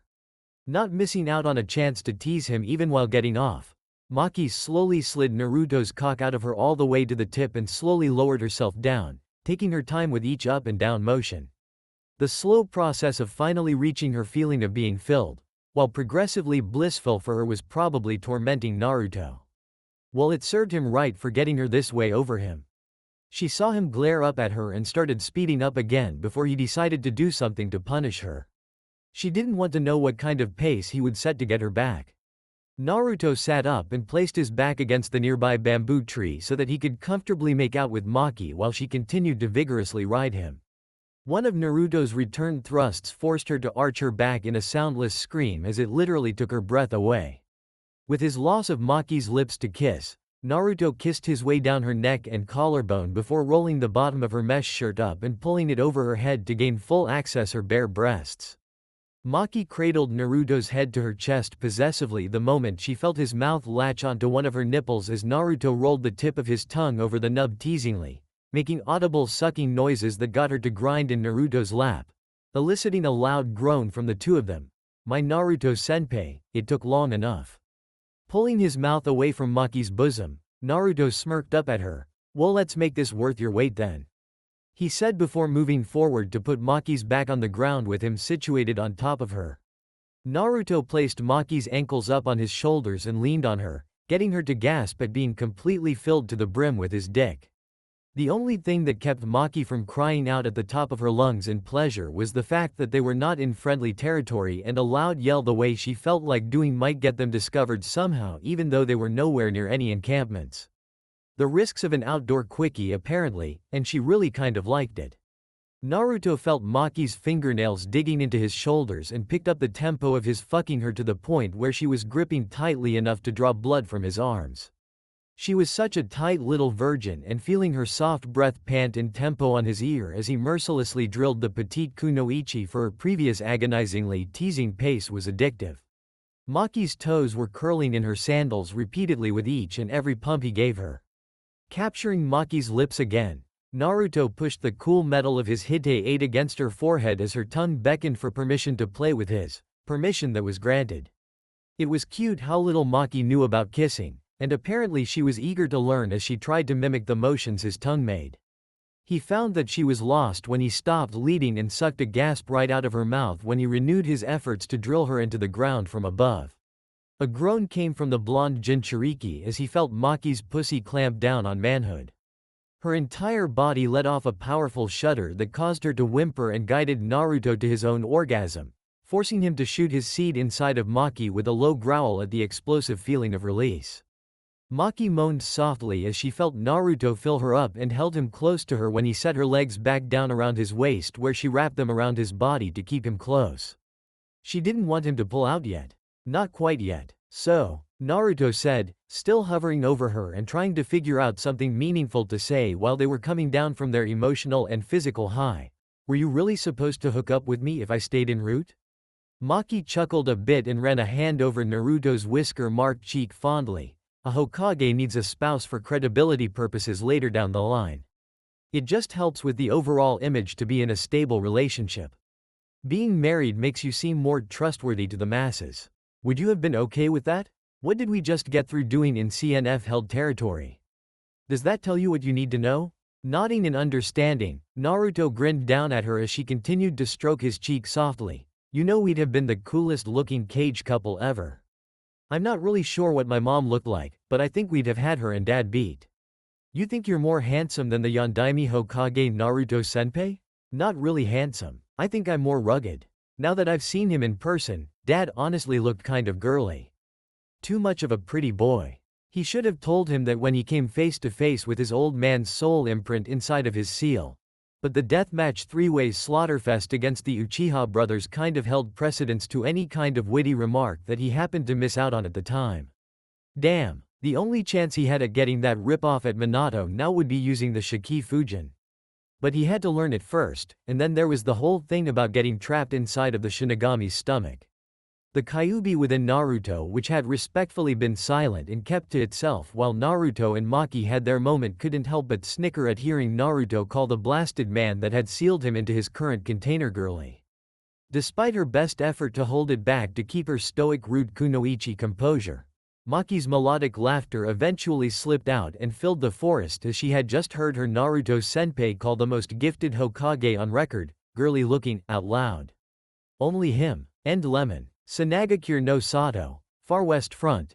Everyone that could be up and about in Suna happened to be out trying to reconstruct the village, as the vast majority of the shinobi populace were down to assist, all the way up to many of the Junin that were left after Pain's attack. To help with picking up the slack left by Suna's losses during the grand-scale Shinra Tensai, Konoha had left a division in Kei's no Kuni inside of Sanagakure to take over the village's duties of watching its own perimeter just in case of attack from an opportunistic enemy. The large amount of medically trained ninja from Konoha that had been working around the clock to fix up the injured desert-dwelling citizens were by this point utterly exhausted, but were safe to rest by this time with the knowledge of a job well done. Other than routine check-ins by those more gravely wounded initially than others, there were really no more victims that needed healing. That was good because from that point the focus could be placed on rebuilding. There was a lot of work to do if Suna wished to bring itself back from the sand dunes it had almost been returned to permanently. All of this hard work and camaraderie, Maida Guy said with a shaking fist and manly tears spilling down his face, it's got my flames of youth burning brightly. Guy shouted at the top of his lungs, actually startling some of the Suna genin that were bringing large loads of building supplies into the village through the front opening in the dome that surrounded the valley village. Lee. We must take it upon ourselves to assist our Sanagakure allies in their spirited endeavor to rebuild their home. Yes, Guy-sensei. It is the affable thing to do. Lee agreed, also spilling rivers of tears from his eyes. You are so sensitive to the plight of our friends. It doesn't make you less of a man to be emotive, Lee. Guy-sensei. Lee, Guy-sensei. Lee, Guy-sensei. The two met in a hug as a blazing sunset appeared over the horizon of the cliffs of Suna, getting the attention of one of the contracted foremen who were rebuilding the once great village. What the hell's with this sunset? We've got 5 hours until the sun should be going down, we're not losing light today. Tenten walked over and punched the two taijutsu specializing men in their heads to get them to break apart lest they offset more people than just the young genin and small children of Suna that they were scarring for life with their overeager actions. In case you two forgot, we're supposed to be heading to the top of the outside walls to keep watch, she said, pointing to the designated area where Neji already was as both Guy and Lee got up off of the round, not moving supplies in and out of the village. Up on the wall in question, Sakura was sitting and looking down, shaking her head at the antics of the namesake of Team Guy. She then turned her attention to the nearby Kakashi, who was with Neji. Kakashi-sensei, Guy-sensei kind of has a point. Why aren't they letting us help them rebuild their village? We're here to help, and wouldn't a Suna ninja know better how to keep watch over things? Well, we do have genin doing that, Kakashi said to Sakura in explanation as he walked over to his pink-haired student. And do you think you're going to be any help in rebuilding? You're not exactly spry and ready for full physical labor. He took note of the bags underneath Sakura's eyes and that she was slightly pale. Symptoms of chakra exhaustion and overusage of military rations pills, so first and foremost you need to rest. Choosing to interject, Neji nodded with insight of Sakura. Everything is handled here. Luckily I'm something of a scouting specialist. If anything comes from the side of the wall I'm on, I'll see it before it ever reaches the village. This was why Neji and the other 11 Hyuga clan members dispatched to Suna operated in each cardinal direction on the wall in 3 separate shifts with the teams they usually worked with. Kakashi nodded in Neji's direction and turned back to Sakura, his eyes shutting to reveal that he was smiling. You see? So you can let yourself get a bit of sleep. You look like you need it more than anyone here. Despite that, Sakura still looked apprehensive to doing nothing. If you don't get some sleep I'll put you to sleep with a genjutsu. Don't lie to me and tell me you have the energy to fight one off right now. This is a direct order from a Junin. Two of them, Neji added, his Byakugan eyes scanning the sea of sand before him.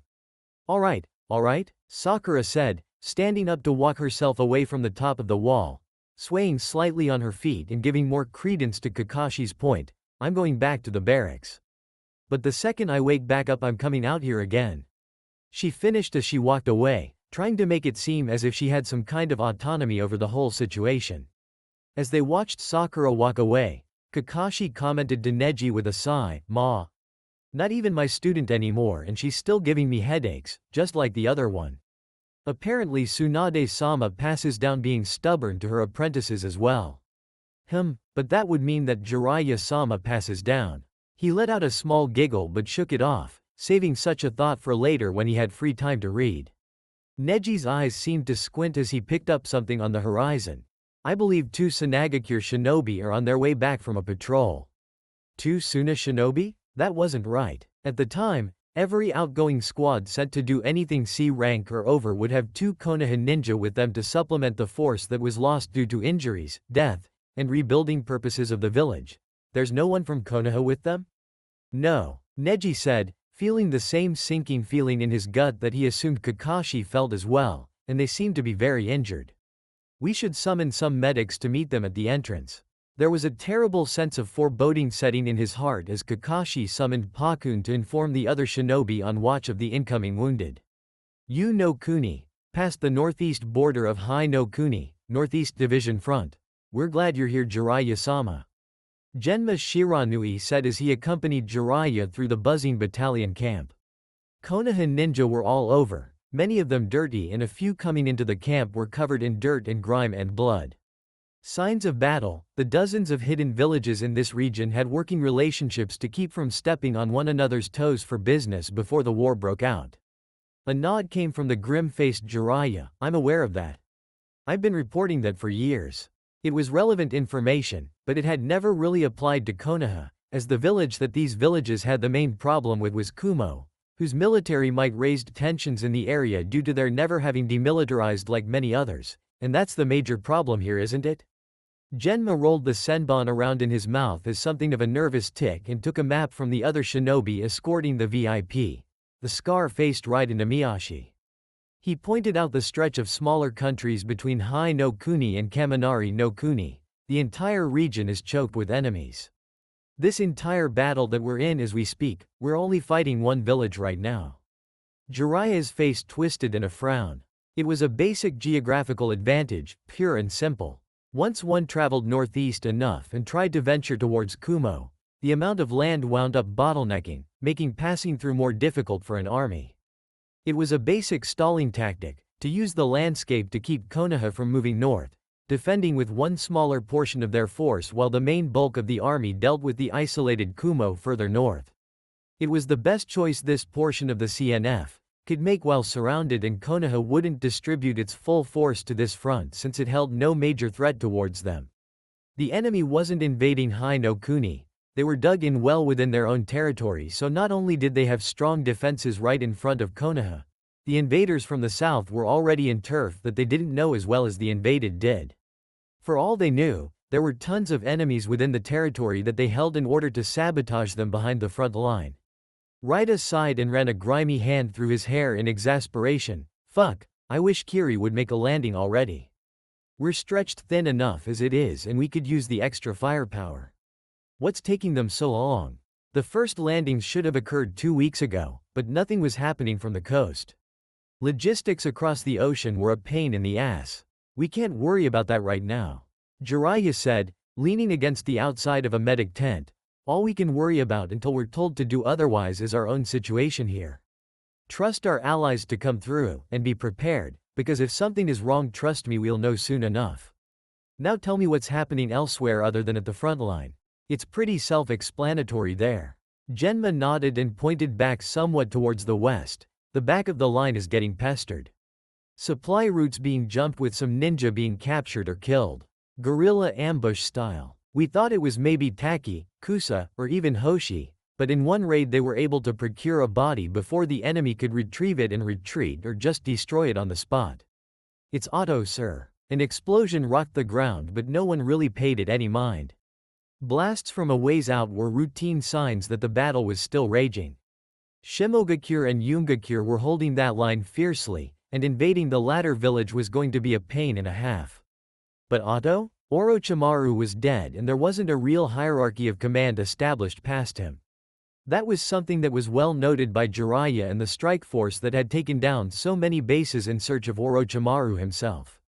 There were no strong enough leader personalities to take control of the cluster of rat's nest bases the Snake Man liked to refer to as villages.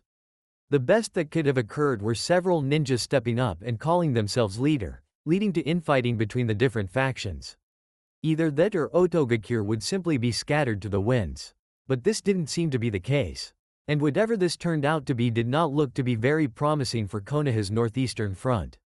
Not only did they need to deal with the sniping shots coming at the division's infrastructure from Otto, they would need to break this line to get north and assist Kumo, or vice versa to get assistance from Kumo. I'm getting too old for this crap. Jiraiya said, using his one available arm to rub his temple. He'd much rather be a few miles behind the lines, back in the tourist village Yugakure, soaking in a nice hot spring being attended to by a bevy of beautiful ladies, but here he was leading this division, currently the most embattled one out of all of Konoha's fronts. Damn him and his sense of patriotism. With Naruto and Maki, one day later, late afternoon, northwest front, behind Kusagakure's main line, Naruto and Maki couldn't safely get any closer to the fortress without possibly alerting any attentive ninja with sensing ability. They had to take their chances staying in the booby-trap-laden woods surrounding the stronghold, out of view of any sentries until it was time to launch the attack. They had to make it count too, as there were sounds of battle coming from the east. It sounded like there was a full-scale battle taking place across the river. So did that mean that Taki had sent reinforcements to flank Konoha from the north the way Yamato had said it had been anticipated to be? The cost of getting bogged down, you're left a sitting duck for counterattack. And it was too valuable a position to just move and give up to the enemy. Domination of that river meant domination of the northwestern front. With a hold on that river and with a strong foothold into Kusagakure-held lands, Konoha could funnel feeler forces south into land held by the ringleader village to all of the chaos, Omegakure, and they could continue advancing west towards Kusa to knock them out of the war. That all wouldn't happen if the back of the Northwestern Division was broken in this battle and they were forced to fall back into Hai no Kuni. That was too much open land to give to the CNF, who would just spread out across country and attack deeper into the country from different angles. So far the only two of the four members of the GSA that seemed to be fighting the bulk of the war seemed to be Konoha and Kumo, who both seemed to be fending off the barbarians from the gates. Well, it was time for a little change as far as that went.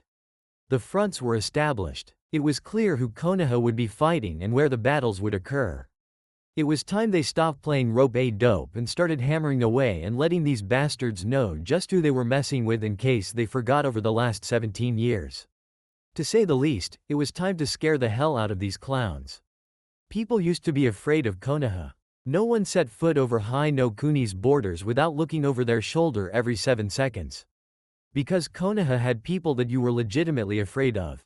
Tsunade, Jiraiya, Orochimaru, Sakumo Hitaki, Danzo Shimura, Itachi Uchiha, and the entire damn Uchiha clan that everyone seemed wary of, to say the least, abroad, not even counting the might that the respective Hokages all had to their names.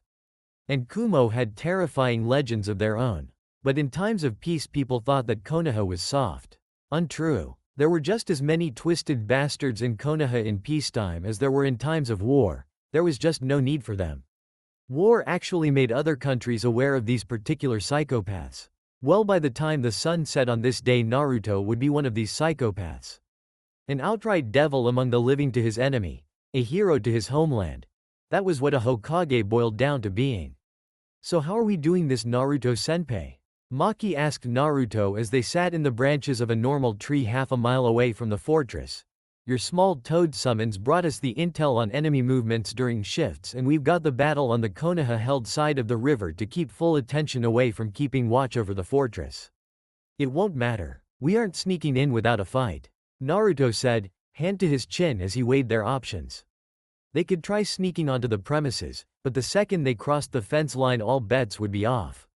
It didn't take much to fix a proximity barrier the way Konoha had around it, so there would be no sneaking in either above or beneath ground. So a preemptive strike from the outside was a decent bet. Do something else that was bigger than the Takigakure-centric battle across the river to draw attention away from two simple ninja that you may or may not be seeing trying to use that as an excuse to sneak into your fortress. It had to be something that one simply could not ignore as well, or else it wouldn't work. I've got an idea. Naruto said aloud to Maki, we need a massive distraction. Something that'll make these guys panic. So all I've got to do is choose a move to make, because I've got like 5 different things I can do right now to do that.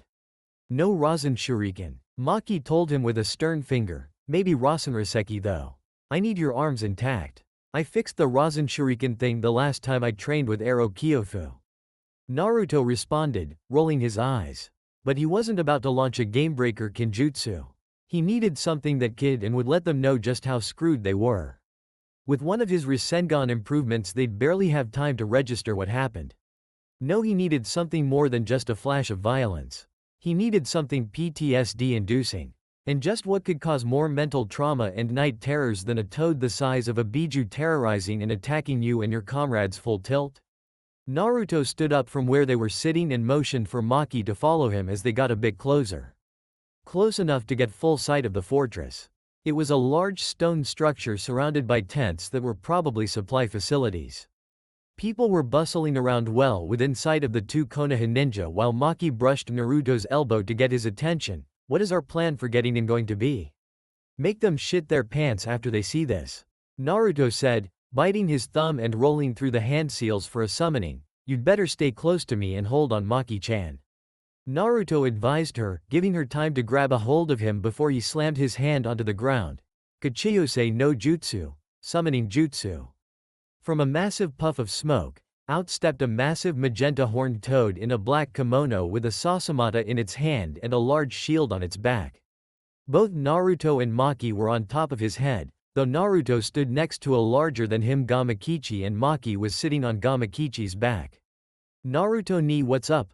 Gamakichi asked Naruto, glad to see his familiar before noticing that he was standing on Gamaken's head, and there was a human woman on his head.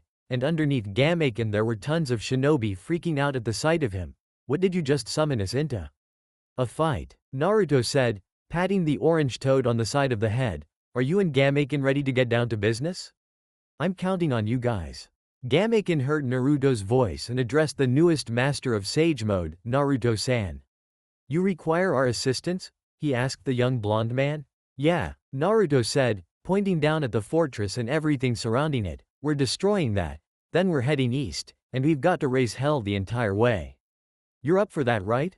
Gamaken nodded and readied his weapon and his shield, prepared for battle and focused on the coming combat.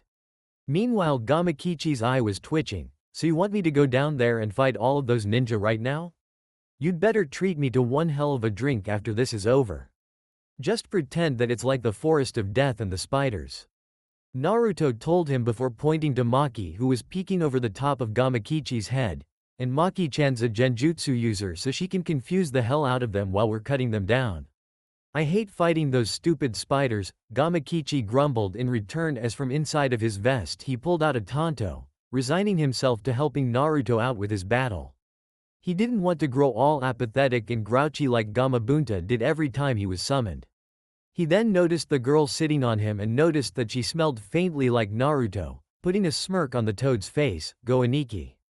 Shut up, Naruto said, shutting his eyes to look inward so to speak. We've got to make this one fast, Kyuubi. Do you have my back for this one or am I on my own? Yes, I'm on it you hairless monkey. Kyuubi growled, channeling nature chakra in Naruto's stead to transfer it to him. Make it quick so I can go back to sleep. Trust me, I don't want to be here any longer than I have to either.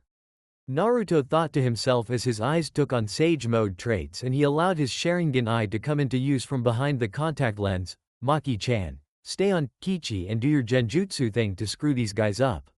We're going to be clear-cutting. Gamaken, just flat out raise hell and stay with us. Got it, you can count on me, Gamaken said, driving his shield into the ground to smash the enemies below and stir up trouble. Go now Naruto-san. His body reinforced by Sage Mode, Naruto jumped directly down from the top of Gamaken's head, not even using Haretsu Seigen to slow or stop his fall, but instead forming a massive Rasengan in his right hand, Senpo. Odama Rasengan, Sage Art. Great Ball Rasengan. Landing right in the middle of fleeing and retreating ninja trying to scramble back to the fortress, Naruto pulverized them and the ground around them with his greatly enhanced Rasengan. The smoke cleared, but before it ever even could, he was already out faster than they could keep up with, cutting them down with the Sennenki no Ken. From up on Gamaken's head, Gamakichi and Maki looked down at Naruto cutting a path of wanton carnage through the hapless Kusa ninja who were finally reacting to the smaller ninja's presence instead of just Gamaken's, not knowing which was the bigger threat but still assuming it was Gamaken. "So you and Naruto ni huh?" Gamakichi said teasingly. Maki just placed her white porcelain mask over her face so that the toad didn't see her reaction to him bringing such a topic up. "Let's go already." Naruto's senpai could use the help to make sure he doesn't get blindsided. A poor excuse. With his awareness and reflexes in Sage Mode combined with the perception of the Sharingan eye, she really doubted there was anyone here that could catch him off guard without using a genjutsu, and even then with the eye active he could see through it. She had to save face with Naruto's favorite summon though. "Okay, hold on tight then," Gamakichi warned her as he jumped off of Gamaken's head to follow in Naruto's wake as he continued to bulldoze his way through the Kusa shinobi with practiced ease. "Just like fighting the spiders, only people were smarter. Why aren't you using your Kage Bunshin Naruto ni?" Gamakichi asked as he cleaved through 3 Kusa shinobi upon landing safely on the ground with his powerful legs. "I can only make 5 when I'm in Sage Mode," Naruto said as the fight continued. "If I try to overload what Kyuubi can handle, he could lose full control and I'd still turn to stone. 5 isn't enough to make much more of a difference in this case anyway." "Oh, well, do that move of yours that messed that mountaintop up." "Shut up. I'm gonna, just give me a second." "You shut up. Hey, girl on my back. Tell Naruto need to shut up and fight." "Both of you shut up and fight," Maki said, still sitting on Gamakichi's back as the toad continued to fight. Focusing on her own contribution to the battle, Maki made 2 hand seals and held the bird seal, Suiyu no Ichu, mournful melody of the weeping willow. As Gamakichi and Naruto eventually stood back to back and started fighting off enemy after enemy as Gamaken advanced on the fortress itself, the dozens of Kusa shinobi in the vicinity found themselves bound by what appeared to be weeds appearing from the ground until large trees started growing up to reveal that they were the leaf branchlets of weeping willow trees. While some were merely caught around the ankles and held in place by both arms, some were held around one single wrist and could merely cut themselves free.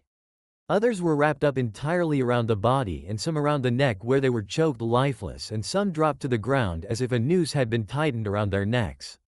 "Man, that was a nasty genjutsu.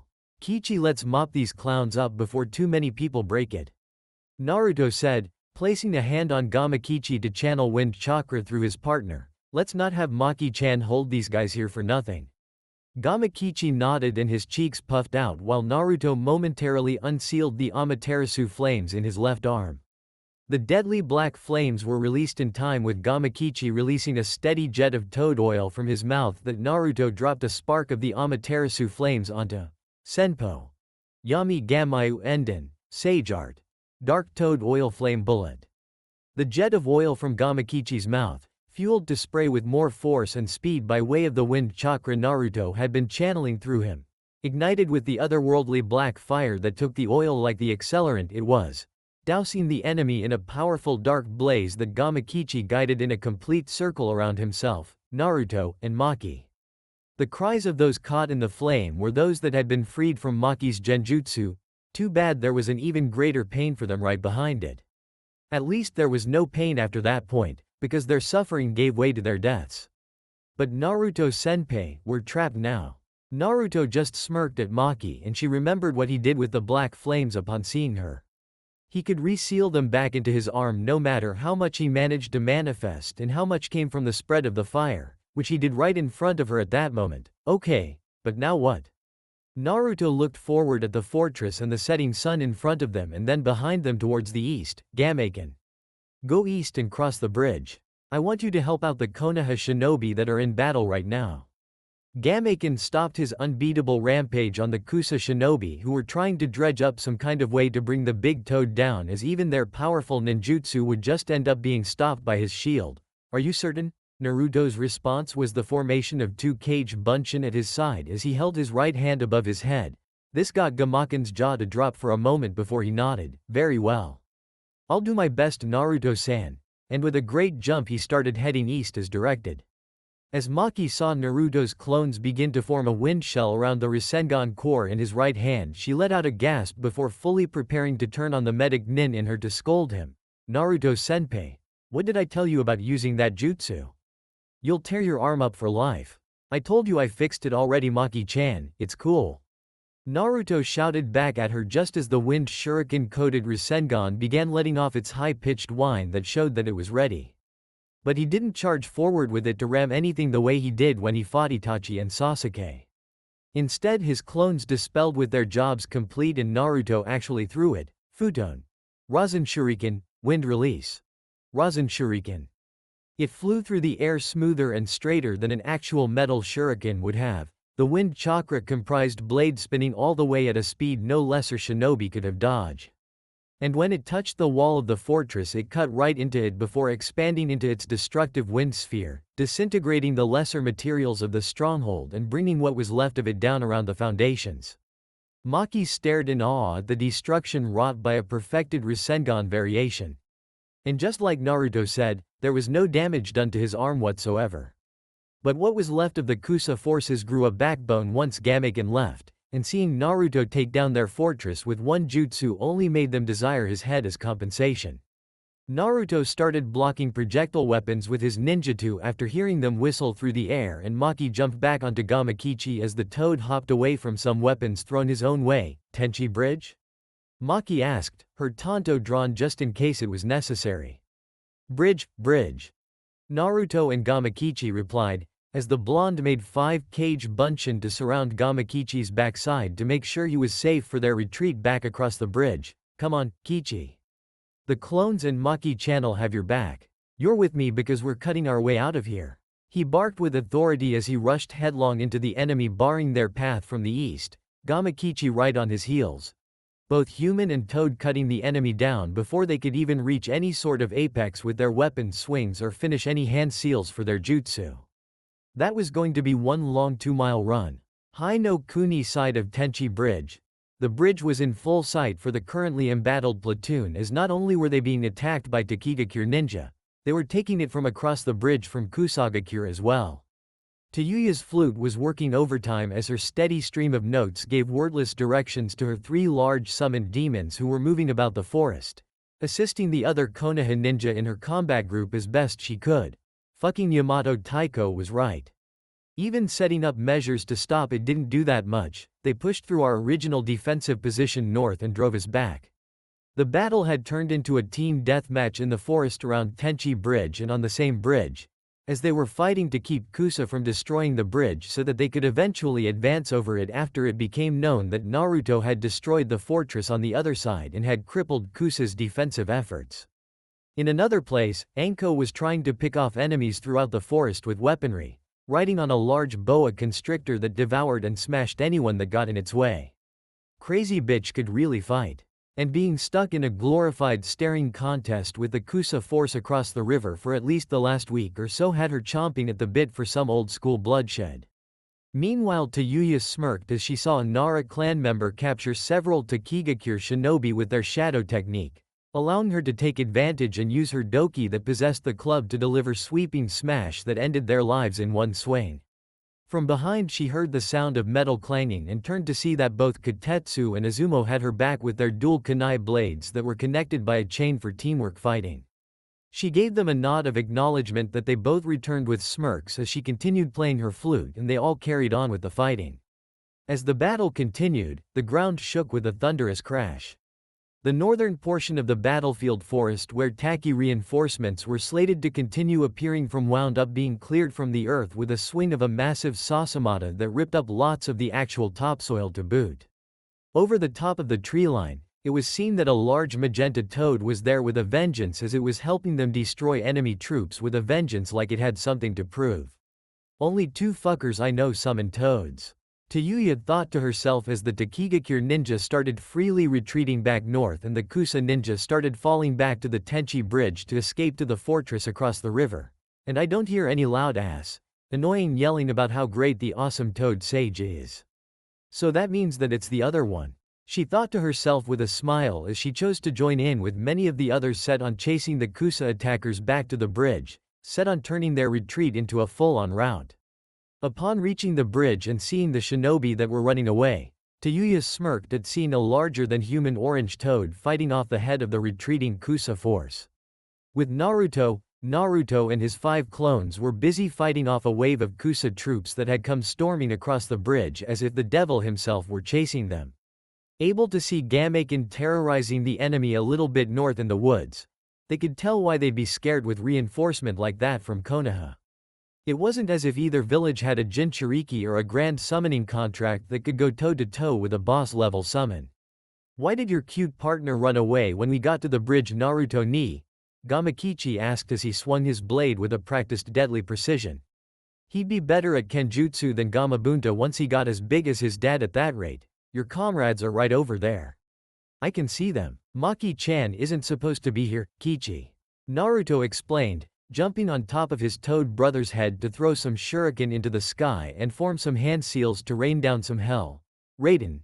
Kaminari shuriken. Lightning release. Lightning shuriken.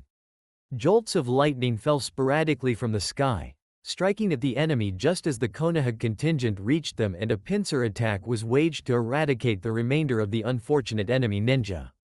The ones that didn't fall by the hand, blade, or jutsu of Konoha's vicious counterattack took their chances with spilling over the side of the bridge to fall all the way to the rapidly moving river below. It took less than 5 minutes to finish them. Kusa didn't allow a single one of themselves to be taken prisoner to their credit, and that meant that no one walked away on the CNF side of the defeat. The wood of the bridge was red and utterly slick with blood by the end as the last dregs of sunlight seemed to be fading towards the west.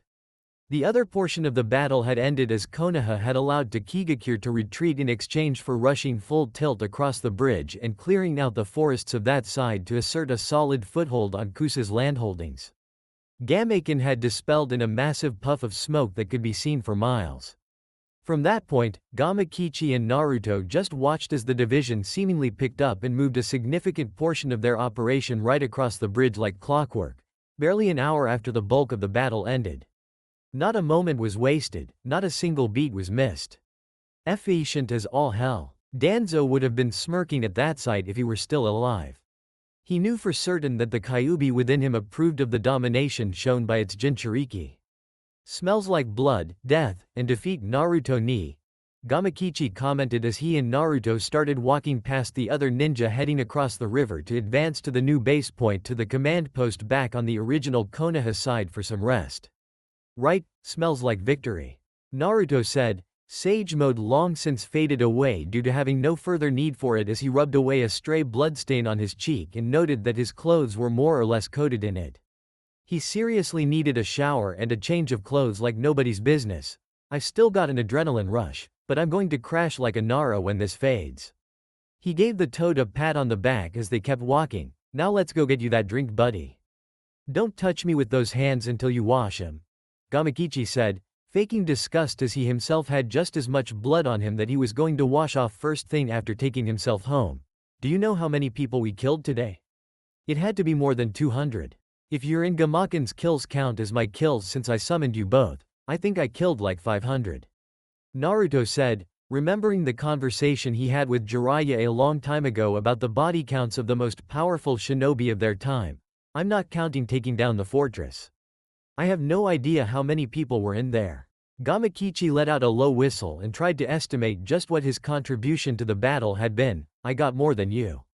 "My ass you did." A playing punch to Gamakichi came from Naruto as the two shared a smirk. "I saw everything I did in slow motion, remember?" Naruto said, pointing at his replacement Sharingan eye before he allowed the contact lens over it to hide it again before it started significantly draining him. Not that it would occur anytime soon. Gamakichi rolled his eyes as the two continued on across the bridge.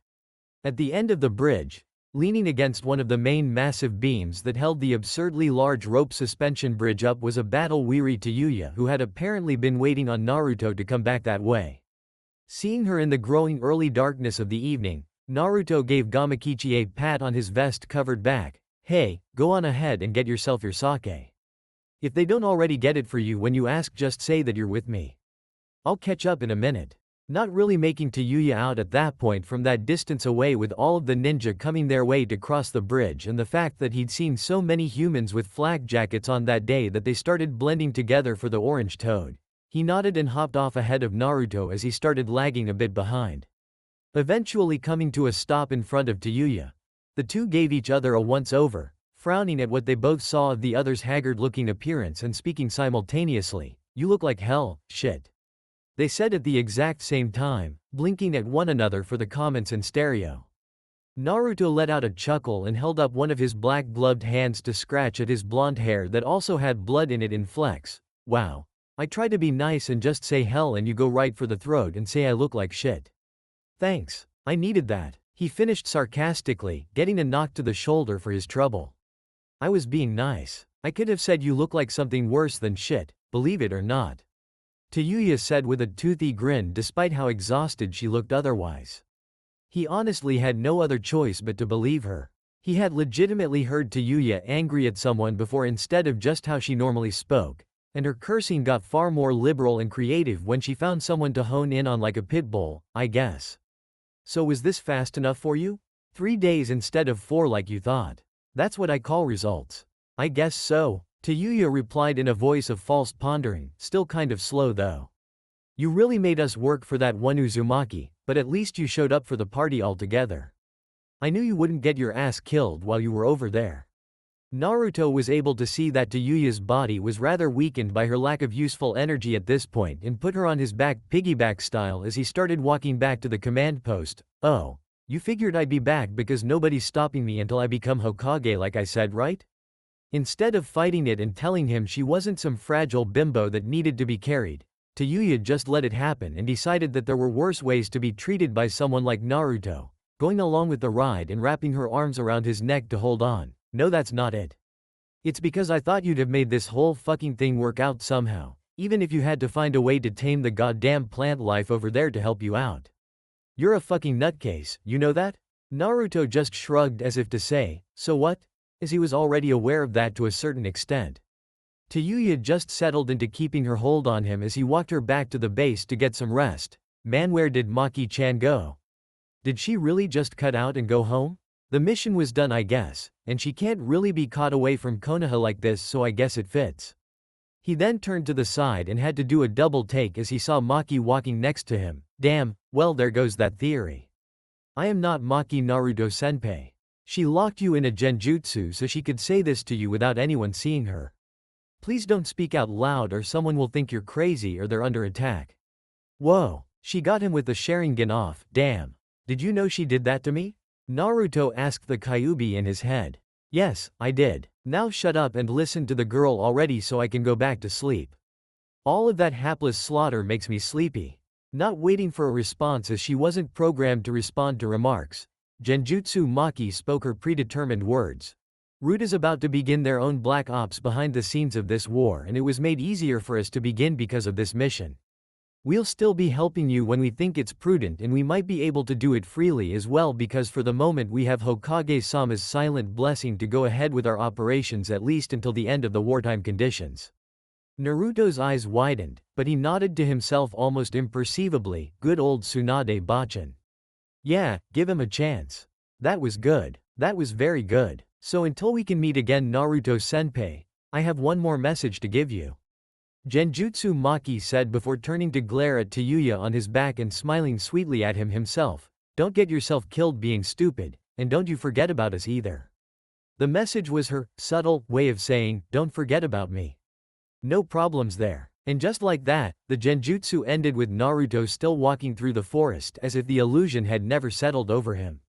Tayuya didn't notice, and apparently neither did any of the other ninja walking through the woods towards the bridge and also heading back to the command post. He let himself smile a bit with a short chuckle that got Tayuya to stir a bit on his back, wondering what was so funny. Sanagakure no Sato, temporary command area. Gaara sat at a table inside of a large tent that had been set up for the case cage's day-to-day business until the case cage mansion could be rebuilt, but that wasn't as important to Gaara as the rest of the village. Thus these conditions were fine for the moment. Instead, the news he was hearing from two of his shinobi that had been met at the outskirts of the village were the pressing issue as far as matters of importance went. And you're telling me this for certain? Yes, one of the two turban-wearing Suna Chunin said. Their injuries were light, but their news was very, very grave. Ishigakure, Tanigakure, and Omegakure forces are being led through the desert towards our location at this moment. The other Suna Chunin looked extremely shaken not just by what they had learned but what it had taken to get back, those Konoha ninja. When we were discovered by the enemy and were pursued, they held them back for us while we ran here to give you this information. Also in attendance to hear of this news, Konkuro and Tamari showed a bit of surprise at this news. And you just let them without a fuss? Konkuro said with some discontent. The first of the two Chunin rapidly shook his head. No, we said that they should be the ones to rush to the village since we knew the terrain better than they did and might have been able to fight better even against the numbers. But they said that this was why they should stay behind, because we knew the terrain better and would have made it back here faster. I lost count of how many days we ran for. They said that Suna had lost enough for the time being. The more visibly affected of the two said, and it was 3 days.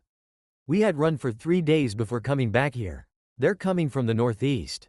Aim's direction. This is not good. Tamari said, shaking her head and adjusting her war fan on her back uncomfortably. Gaara. What are we going to do? Instead of giving his older sister a definite answer, Gaara sat in his desk, his hands clasped underneath his chin with his seafoam green eyes hardened and thought, what else do we do? Gaara asked rhetorically. We stop them. This is when we show the world that even weakened as we are, one does not merely invade Sanagakure. He stood up from his seat and for the first time in years, everyone in the tent felt a measure of fear when looking at the Jinchuriki of the Ichibi no Shukaku. Send a messenger hawk towards Konoha. But do not prepare as if reinforcements are a definite possibility. For some reason this time though, the fear they felt when looking at Gaara made them all feel good. Maybe it was because this time it wasn't a crazed demon container that despised life? This time it was because it was the case cage talking. And he just so happened to be that same demon container. The more things change. Chapter 58. Unconditional Surrender. A new mission. This had been what Naruto had received barely 1 day following the fall of Tenchi Bridge. For once the Konoha forces were able to sleep easy knowing that as they slept their own side were pouring forces over that bridge and preparing for an all-out offensive on the traitorous Kusagakure to end their ambitions. While they would need to be prepared for brutal deep forest fighting in order to reach the village, it was nothing that Konoha hadn't already anticipated. Meanwhile, Naruto himself would not be taking part. Much like he had been told would be his responsibility during his briefing with a select few shinobi in his shoes. Naruto would be shuttled from front to front, used where he was the most needed and where his presence wouldn't result in him effectively killing himself in the process of completing his mission.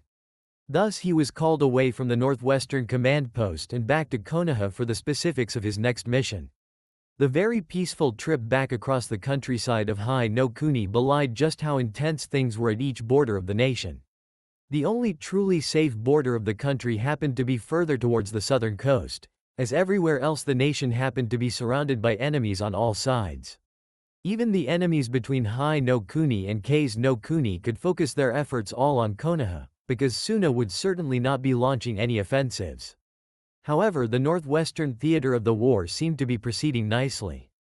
With the fall of the Tenchi Bridge, the advance into the wilder territory of Kusagakure could begin. It would be a grueling campaign, but no matter how hard Kusa fought on their strange and various terrains, they would eventually fall. This Naruto believed with all of his heart. With Yamato there, it was just too much of a benefit to the invading Konoha forces. So he could sincerely focus on whatever his next mission was scheduled to be. After a quick stop at home to replenish his wares and to check in on his lover, servant, former Fuinjutsu teacher of course. And he hadn't contacted her to his position through their shared communication seal because he wished to surprise her. What he wasn't expecting upon walking into his Hokage Monument mountainside home was a guest. Actually, that wasn't it at all. It wasn't that he wasn't expecting a guest because Himako had friends, of course she did. She was a wonderful young woman. It was that the person that was the guest in his home was greatly unexpected.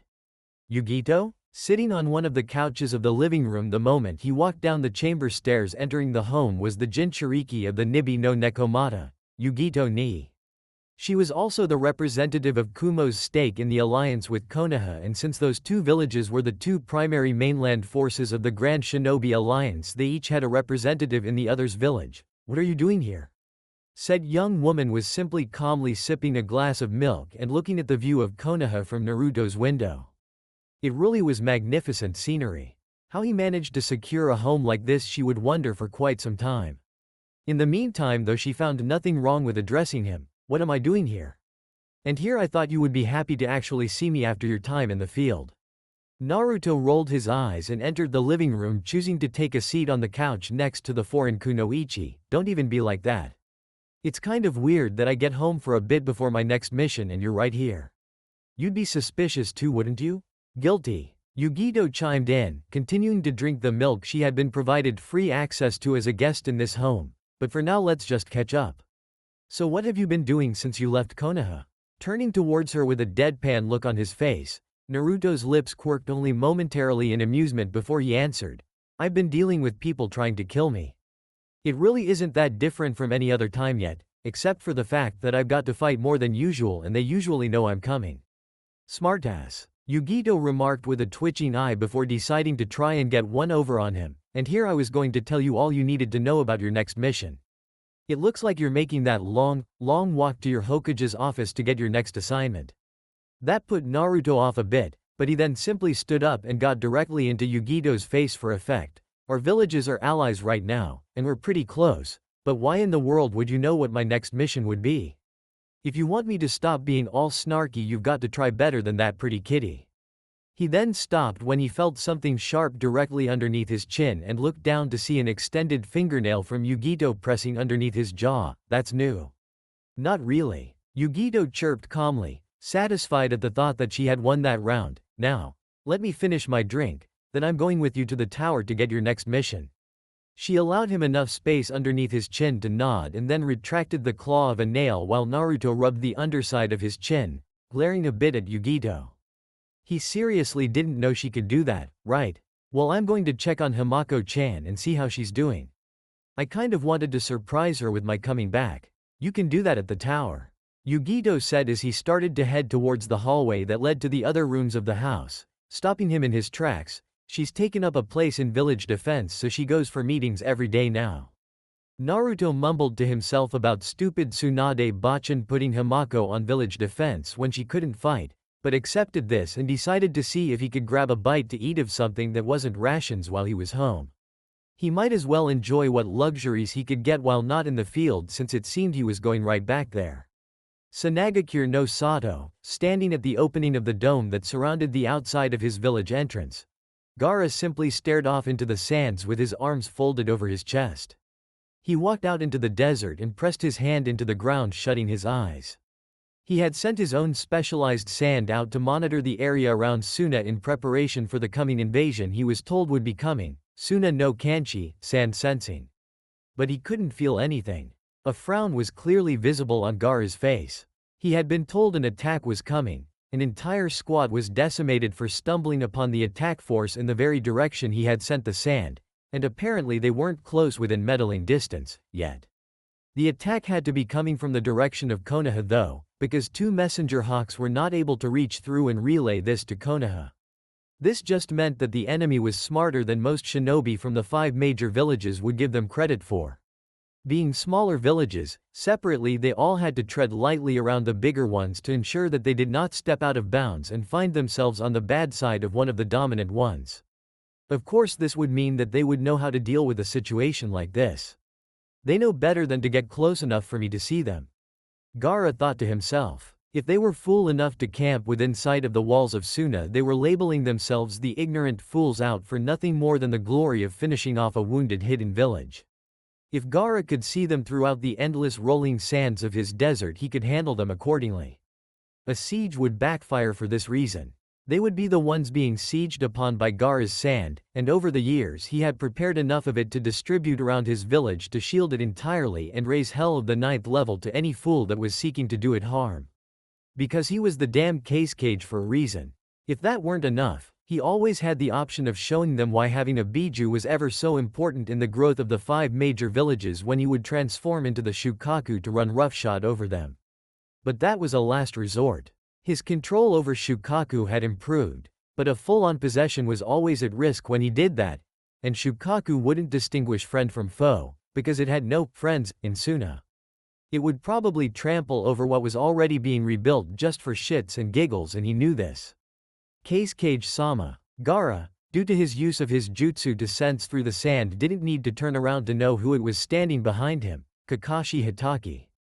I have a dilemma, he said as the masked man in question walked up to his side, attack or defend. That is my question. If I ventured out on my own, I am quite certain that I could break the back of this invasion in one day. But it would kill me. I am not concerned with this, however. However, my death would leave the gates of Suna open to the enemy. He turned towards the man and stared into his single visible eye. I do not wish to subject my people to more suffering. And the problem with simply defending? Kakashi said, wanting to hear the young man's take on it. This was the case cage, of course, but a part of him always liked seeing just how these younger shinobi saw things. He liked watching them develop and grow. You are Gaara, the man with the absolute defense. I'm certain you've got countermeasures for this scenario. Of course, Gaara said with a nod, but it would turn the invasion into a siege. A siege that would inevitably cost lives. Many lives. It has been proven in the past, even now with all of my improvements upon it, that my absolute defense is not as absolute as many believe. But of course you would know this. It would make an already miserable experience of having the village destroyed even more miserable when the citizens and surviving shinobi were faced with hiding and periodically dying off. The older Konoha ninja merely listened intently. As Gaara was the leader of Suna, he himself was the leader of the Konoha forces that had been sent to help Suna out. There were a few Junin about like Guy or Neji, and quite a few Chunin as would come with any foreign assignment. However, there were many genin. Genin with experience, but genin nonetheless. Your village still has a force of around 6,500 shinobi. With the 1,000 that were sent from Konoha to assist, that gives us over 7,500 in all within the walls. 2,500 of which are genin. I know. It was a far cry from the number that it used to be of over 10,000, but it was still most definitely something. Both of them merely stared at each other before turning back to look at the desert as the wind howled. The weather will be on our side for now. This is good, Gaara commented, shutting his eyes and letting the strangely cool air hit his face. Normally it would have been harsh, but it was a cooler front moving their way. A storm is coming. Won't rain make your sand techniques weaker? Gaara's lips quirked in amusement and he turned to begin walking back inside of the village. There was nothing more he needed see out there with the shift in the weather of K's no Kuni's deserts. I never said it was a rainstorm. Kakashi's single visible eye widened, but then he nodded, understanding what Gaara was talking about. Come. With the village the way it is, we should retire to the fortifications until it's over. The desert is quite harsh during windstorms. One does not merely invade Sunagakure.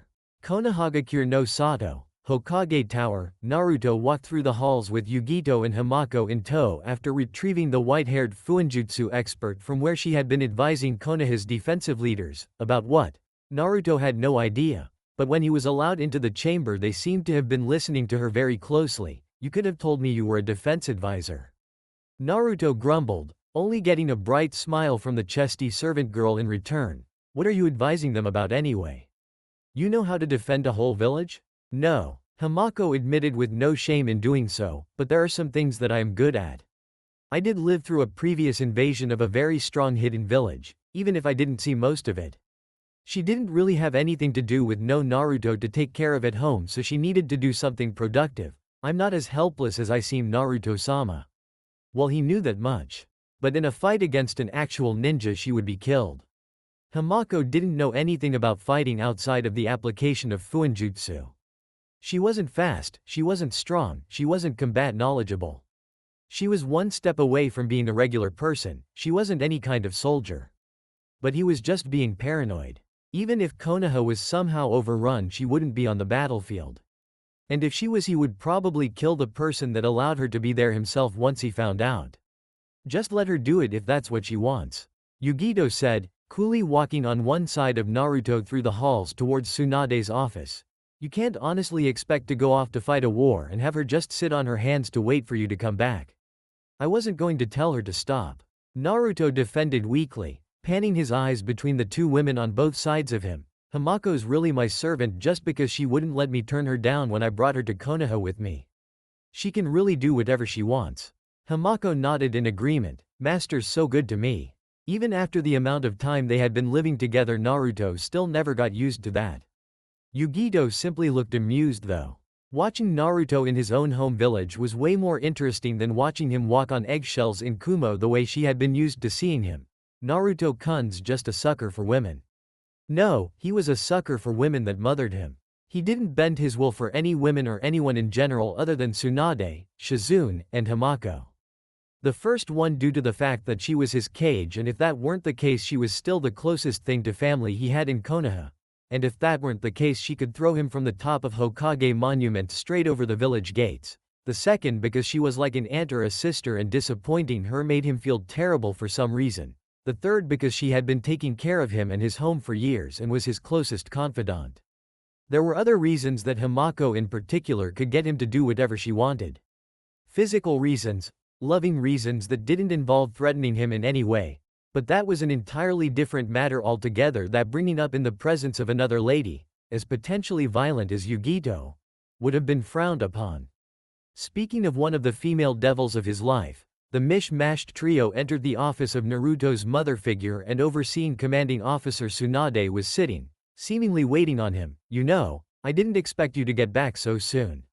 She told him with a dry look on her face as he entered. I gave you free rein to return at will because I was hoping you'd take a furlough in Shukuba town. A shrug of Naruto's shoulders elicited a sigh from her. That's what I would have done, but then again you've got a few screws loose, brat. Love you too, Tsunade-bachan.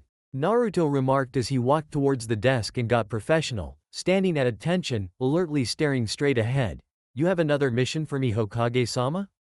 In the background, Hamako giggled at how quickly he was able to switch over to business mode. Yugito idly realized that this was more akin to the Naruto one would see when he was away from Konoha. Tsunade herself quickly shifted herself to complete cage mode as well and intertwined her fingers in front of her mouth as she fixed Naruto with a serious stare. Your next mission is a very important escort assignment. I know it's not what you're expecting as far as a wartime mission, but this one is really important, Naruto. A VIP escort, S rank. If you pick me for it, I can't turn it down no matter what it is. You know I wouldn't anyway if you think I'm the man for the job. Naruto replied, crossing his arms over his chest. So who am I taking and where am I taking them? Well, she did say he wouldn't turn it down. I guess that's why she waited for him to come back just so I could send him on this one. Tsunade thought as her eyes bolted towards Yugito. She nodded to the Kumo Jinchuriki as if to give her free rein to take over the briefing. Which she did. You're taking me home, Naruto-kun. Yugito said, sauntering into Naruto's line of sight between him and Tsunade to get her fellow blonde demon cantainer's attention. It's time for me to go back to Kumo. There's nothing more I can do here to forge the bond between our two villages any more than the trial of battle can. I need to get back. I'm Kumo's strongest kunoichi. She wanted you for security. Tsunade added on, getting a nod from Yugito to confirm this to Naruto. I figured it was a good enough idea. There aren't that many Junin in the village and you were to be used for missions of all sorts on many fronts. This one is especially dangerous though, as you will have to go straight through the lines in Yu no Kuni held by the enemy. After returning Yugito-san to her people, you'll take Konoha's representative home to Konoha. Naruto frowned as he raised an eyebrow in a bit of concern. That's the worst front, right? The one with no way around except straight through? He had heard that the enemy hadn't even bothered to begin an offensive against Konoha, merely choosing to hold them off with their unflankable positioning as they terrorized Kumo on the other side. Being pincered in seemed to be working in this case because the land grew so narrow between the two bodies of water. There was no way for Konoha to advance past the choke point. Yes, that's the one. Tsunade said, knowing full well how horrible that place would be. Are you choosing to reconsider accepting the mission? She had been involved in war. She had seen her lover die in a rat's nest of a battlefield like that. A large part of her did not want to send Naruto off into that hell of a place. The same fate could befall him as well, just as it did Nawaki, just as it did Dan. No, she couldn't think like that. It was a clear insult to Naruto, who had worked his body to the breaking point for the village to prove himself as capable of doing such missions. He wasn't Nawaki, nor was he Dan. Thinking like that was bad luck all around. No, I'm not dropping the mission, Naruto said, sharing a smile with Yugito, who mouthed a thank you to him. But I don't know much about that place other than the rumors I heard at the Northwestern Front. And nothing he heard was good. Letter to others from the Northeast Division were never full of any good news. If I'm taking Yugi-chan through there, I'm gonna need a good briefing. Nothing less could have been expected. Going through there blind would get a good shinobi killed. It had already more than enough times to feel comfortable with. Volunteers for that battlefront were only the most hardened ninja Konoha had to offer. Nothing less was accepted to be stationed there, enthusiasm of the recruit or not. An enthusiastic rookie Chunin would be an enthusiastic corpse by the end of the week. You'll get all the information on the lay of the land and the enemy at hand that is available considering who's the division commander. Tsunade said, handing Naruto his mission scroll out of formality. When you get there, tell Jiraiya to keep himself safe. I don't care if he's the leader or not. If he gets killed, I'll bring him back just to wring his neck myself. Naruto's eyes lit up upon hearing that Jiraiya was the man in charge, but his stomach also flipped a bit at thinking of his disabled sensei standing in the middle of a war zone. He then figured that if Jiraiya could hear his thoughts, he'd kick his ass for thinking he was weak just because he was missing an arm. I'll make sure to tell him. Yugito shifted her shoulders and turned around to bow to Tsunade. I think it's time to prepare to leave. Thank you for the hospitality your village showed me for the last few months. I appreciate it. It was no problem. Tsunade returned with an affable smile. Give my regards to Raikage Dono upon your return.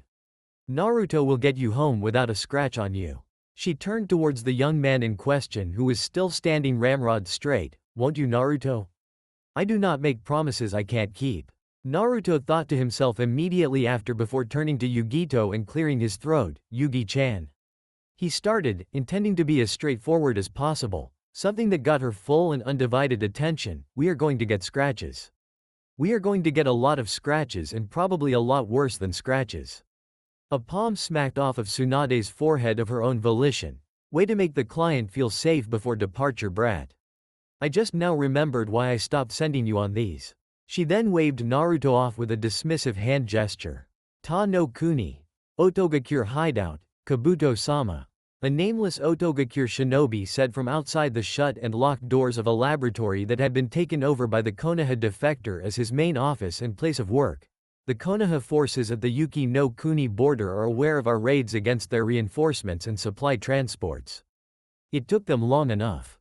The hooded, snake-eyed ninja said to himself with a hint of amusement at the report. How many prisoners have we taken just since they've stationed themselves at that border? He mused aloud. Goodness, it had to be around 100 or so. The Konoha ninja came like clockwork to bolster the front line, and his ambush squads were getting better and better. Orders? Until they actually start reacting to our presence, nothing. Kabuto replied flippantly. He didn't care about his underlings. He merely needed them so that he could procure subjects to continue his research. By the time this war ended, he would have achieved the most powerful, perfect ninjutsu that had ever existed. He would surpass Orochimaru's wildest expectations for what a shinobi was capable of, and he would become a legend of the shadows. No one had made a career out of staying out of the crosshairs of others the way Kabuto had. Even Danzo Shimura would have been jealous at the subtle and unannounced ways that Kabuto had gained his power, both politically and in the ninja arts. Orochimaru had been going about this the wrong way entirely. He already had access to every jutsu ever created.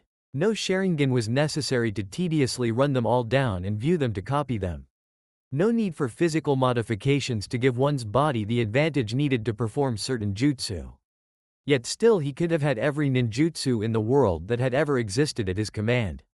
Then he would never have made an enemy of Akatsuki by going after Itachi Uchiha. Then he never would have died at the hands of his apprentice, Sasuke Uchiha. He could have had it all years ago, and he still could have had his perfect immortal body. And now all of those things would belong to Kabuto. Orochimaru-sama, for all your brilliance you yourself were too short-sighted to realize the answer to your own question. Kabuto said to himself, busy at work at his lab station, a dark grin spreading across his face as everything was seeming to come together. You had the perfect ninjutsu to achieve both of your ambitions in one fell swoop. And now I do as well. Only I have the deduction skills to put the clues together. Orochimaru was too obsessed with the individual jutsu itself, the merits and properties of each individual ninja technique. He never looked at the simple prospect of combining them, but Kabuto had the thought of using two of his most potent ninjutsu together in conjunction. But there was still the matter of Madara Uchiha. Just thinking of that masked man got a laugh out of Kabuto. He believed that he had Kabuto under his thumb, that he had the upper hand in their partnership to ruin the shinobi world. He believed that when the time came to act he could simply take what he wished and that Kabuto would be easy to dispose of. That fool. Kabuto didn't want to ruin the shinobi world. Nor did he want to make it his own. He wanted to be the ultimate catalyst. The catalyst for whatever he wanted. Kabuto wanted to be the man that changed the eras at a whim, the man that brought about the winds of change whenever he felt. The man that could live a lifetime doing nothing more than playing chess using the shinobi of the elemental nations as his pieces, changing the rules of engagement whenever he saw fit. The true orchestrator of chaos. The living embodiment of just what was so dreadfully beautiful and simultaneously atrocious about the shinobi arts. A figure that even Orochimaru himself would have bowed down to and begged to learn from. While Madara thought he was strong enough to keep the demented scientist shinobi in line, in truth he had nothing. He figured that in straight combat if it came down to it he could exterminate Kabuto. Well, Kabuto held a trump card over Madara. A trump card he was willing to play if the man got too fresh before his ultimate plan was complete. It would be the trump card he used when his preparations were complete regardless, because afterwards it would all be over even if no one realized it. Because after that point, well, the masked antagonist could try to do whatever he wished. It wouldn't matter at that point. Kabuto would have him and the entire ninja world in checkmate. Because he finally had all the answers to every question. Even the ones he never dreamed of asking. This northeastern front of the war between the Grand Shinobi Alliance and the Continental Ninja Federation would be the perfect testing ground for his new power. The proving area for his brilliance. And much like in everything else he had ever done in his career, no one would know it was him until it was too late to do anything about it. Just the way that Kabuto liked it. Because in war, while glory can be found in battle, it could also be found in complete and total victory. No showing of valor necessary, just cunning and the ability to finish your work. With Western CNF forces, outside of Sanagakure no Sato, beneath the ground in Sanagakure lay many underground chambers meant to house the citizenry for safety in case of invasion, something that seemed to be inevitably forthcoming. At the moment it housed the majority of the genin rank shinobi as well, as only the best volunteers remained above in the few safe houses along the village's outer walls in the raging windstorm above to monitor the scene and keep the village as safe as could be. The intensity of the sandstorm above could tear into flesh and rip right through any flimsy tent set up for temporary housing by the Konoha visitors. This was the reason that Sanagakure homes were comprised of such tough and hardened material, because twice a month random intense windstorms hit the village as something of a natural defense. It was a reason why this area in the desert was originally chosen for the site of the village, because it was extremely difficult to invade. The enemy waiting out in the deserts of Haze no Kuni were feeling nothing but hell at the moment. At least within the walls of Sanagakure, the dome structure built around the entrance and the fact that the village sat inside of a valley provided very good protection from the harsh weather. There was no such reprieve in the middle of the desert around Suna. However, this also forced their hand. Sitting out the sandstorm would only result in casualties and losses of valuable supplies. Suna already knew that they were coming, thus sitting on their hands and waiting would only hinder the invaders at this point. The three villages that comprised the strike force were Ishigakure, Tanigakure, and Amegakure were not particularly short on manpower, even with the minor villages and the population problem of their shinobi forces compared to the larger ones that were their enemy on this day. Mostly because AIM had the population of one of the 5 major villages. Their overall force numbered out to be just under 8,000, with 2,000 of them being supplied by Tanigakure and Ishigakure and the rest being provided by AIM, thus they were in lead of the operation. There was a stark contrast between Tanigakure and Ishigakure as compared to AIM. The latter had no nerves. As if this was what they had been waiting their entire lives for, and for many of the Omegakure ninja in attendance it was indeed the case. Decades of finding their families torn apart, caught in the crossfire of pitched battles fought between the major villages that seemed to have no concern for them. Their god wouldn't allow them to lose. Not this battle. With many of them using their sturdy weaponized umbrellas as shields against the harsh winds and sand, and their breathers on their faces, they marched forward and led the way to the points they were meant to begin from. Even in the sandstorm that had wounded many of their foreign comrades who did not get ample preparation from their villages, they stood confident. "Comrades," one of the AIM elites shouted before pointing in the direction of Suna. The dome of which could barely be seen through the sand whipping about. "There is the enemy." The job was left incomplete because the god of this new world wanted us to have the closure of walking into one of the 5 sources of our despair ourselves. To shape the world with our own hands. By the time this storm ends, it'll be as clear as day that everything changes after today. The raucous and confident cheering from the Omegakure contingent actually managed to catch on with the others, and in a matter of minutes the ranks were rocking and ready to go. Were it not for the howling desert winds drowning out their cries, the sound would have reached Sanagakure for certain. But as it stood, no one within Suna's walls bore witness to the battle cries coming from just outside the view of their walls. With the exception, of course, of the single very large all-seeing eye hanging directly above the village. High in the air, able to look down through the sands that could not obscure its sight from above, it watched them get into position. Sanagakure no Sato. Gaara's command safe house. One entire battalion was about to get a very rude awakening to refresh their memories and remind them just where they were and who was leading the village they were trying to invade. Gaara had to choose wisely though. He would get one shot to cripple the attack force, because once the attack began he would never get the chance to rid Suna of this many enemy ninja at once again for the duration of the battle. They would scatter and become far more difficult to direct his attack against. This would lead to a direct battle, but of course he had people for that as well. So in his quiet wartime quarters, Gaara sat calmly with one of his eyes shut, trying to maintain focus from his place as the main giver of orders on the battlefield. His ability to sense with his special sand distributed throughout the desert, and his ability to see the battlefield from a bird's eye view even in the sandstorm via his use of Daisen no Mi, third eye, would have made him a commander anyway, even if he weren't the case cage. Do Konkuro and Chiyo Obazama have the close-range squads in position? Gaara asked aloud to the only other person in the room, his genin sensei Baki. I fear that now is the best time to thin the enemy ranks in one fell swoop, and when I do they will retaliate in kind. He felt that he needed to act now before they finished surrounding the village. The man with a turban and a veil over half of his face nodded in response to his student and superior. They've been in position for 2 hours now, Case Cage-sama. Baki replied, they're ready to react when the battle begins. Tamari also has the long-range fighters prepared, and Hitaki-san has the Konoha squad ready to act accordingly. We are all waiting on you. Gaara nodded before speaking again to one of his closest village advisors, Baki-sensei. Do you believe I am handling this correctly? The only other option is to surrender, Gaara. A small smile came to Baki's face as Gaara's expression grimaced at the thought of surrender. Yes. You know exactly what would happen if we surrendered. Even if you turned yourself over to AIM to deter the attack so that Shukaku could be extracted and we stood down, the village would be massacred. It had been clear for Gaara to see that their enemies had a lot of hatred for them. They wanted blood more than they wanted victory.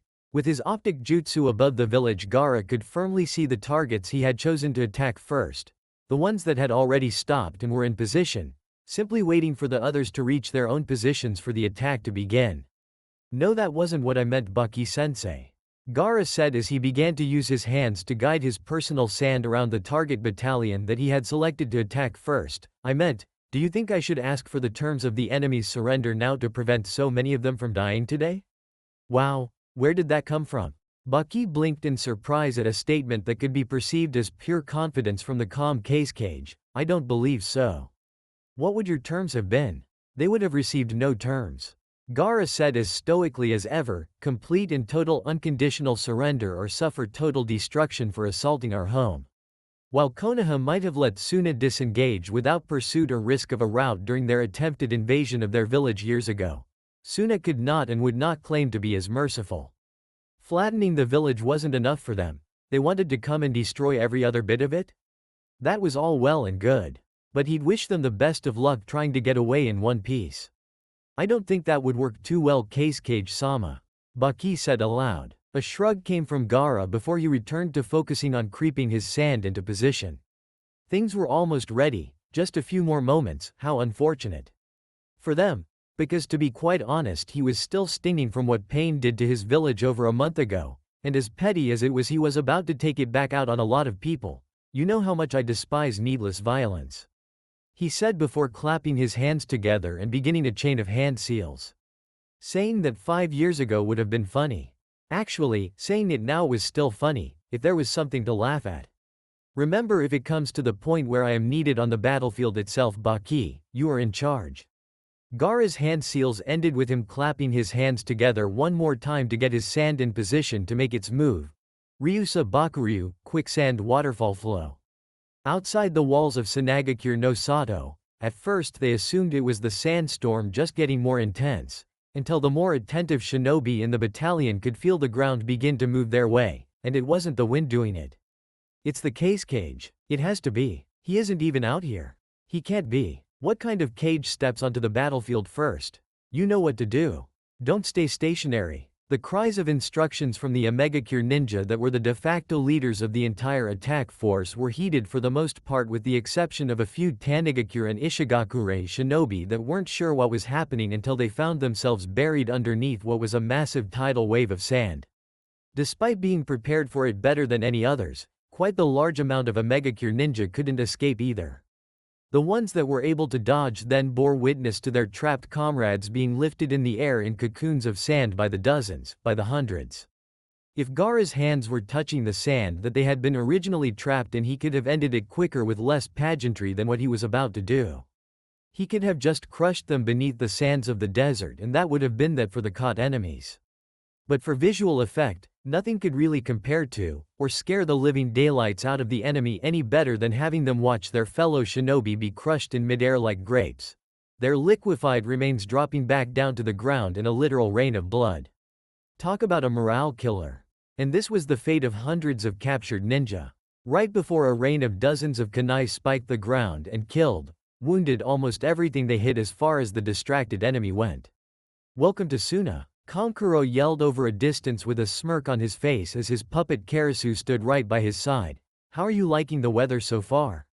Despite the fact that he stood in front of around 2,000 remaining ninja in this particular area of the battlefield, he didn't seem to be intimidated at all. I mean, it's probably pretty crazy with the sandstorms, the raining blood, and the kunai falling from the sky and everything. But you get used to it. From the dunes of sand came multiple puppets of all kinds of makes and kinds with all sorts of abilities that began rushing forward over the range between Kankuro and the enemy. It was as if the puppets were the soldiers because they came by the hundreds like a mechanical unit. It was a part of the infamous Suna Puppet Brigade. And they weren't alone, as from dunes all over the defending Sanagakure shinobi that did not know any puppet ninjutsu came out to engage in the battle directly. Metal flew and ninja of different nationalities leapt into battle against each other all over the sand-blasted desert grounds. Every so often to assist in the battle, from a distance Gaara, who could still see everything happening, would force his sand to act against any negligent aim, Tani, or Ishi ninja that didn't find it prudent to adhere to the previous advice given to keep moving at all times. It was as good a start to the battle in this vicinity as one could have hoped for on the Sanagakure side of things. Hopefully in Temari's section of the battlefield and in Chiyo's things were going similarly. With Naruto and Yugito, Hai no Kuni countryside, en route to Yu no Kuni, Shimo no Kuni border, at Hamako's behest and to Naruto and Yugito's quickest approval, both Jinchuriki left Konoha armed to the teeth.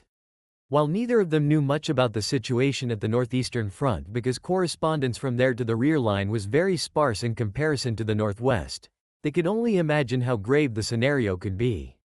The story of just how nasty the situation happened to be was the entire reason that Yugito was to go home in the first place. A summons was sent to Konoha via a very special technique to transfer objects over a very long distance, quickly informing Kumo's allies of the situation on their side of the battlefront. Kumo had managed to get into the country of Shimo no Kuni from their side, but from there it was a harsh scene. Instead of being held back at the line by natural land formations assisting the enemy the way Konoha happened to be, Kumo was allowed to enter and move through to a certain extent since they were unable to be prevented from doing so. The enemy ninja villages of the CNF in that region had another method of dealing with them. Disciplined, well-thought-out ambushes using their own knowledge of the terrain to do so. And invading one of the villages in the alliance was a total no-go. Even though they had borne down in the vicinity of the village of Hoshigakure in a side country called Kuma no Kuni, Land of Bears, they couldn't get near the village itself due to its surroundings of a canyon filled with poisonous gas. Hit-and-run tactics to the Kumo ninja stationed nearby were the norm in that area. Either way, Yugito needed to return, and with haste as she had only been willing to wait for 5 days after the request for her escort was sent out before setting out on her own. Luckily Naruto came back 2 days early and by her standards they were making fantastic time.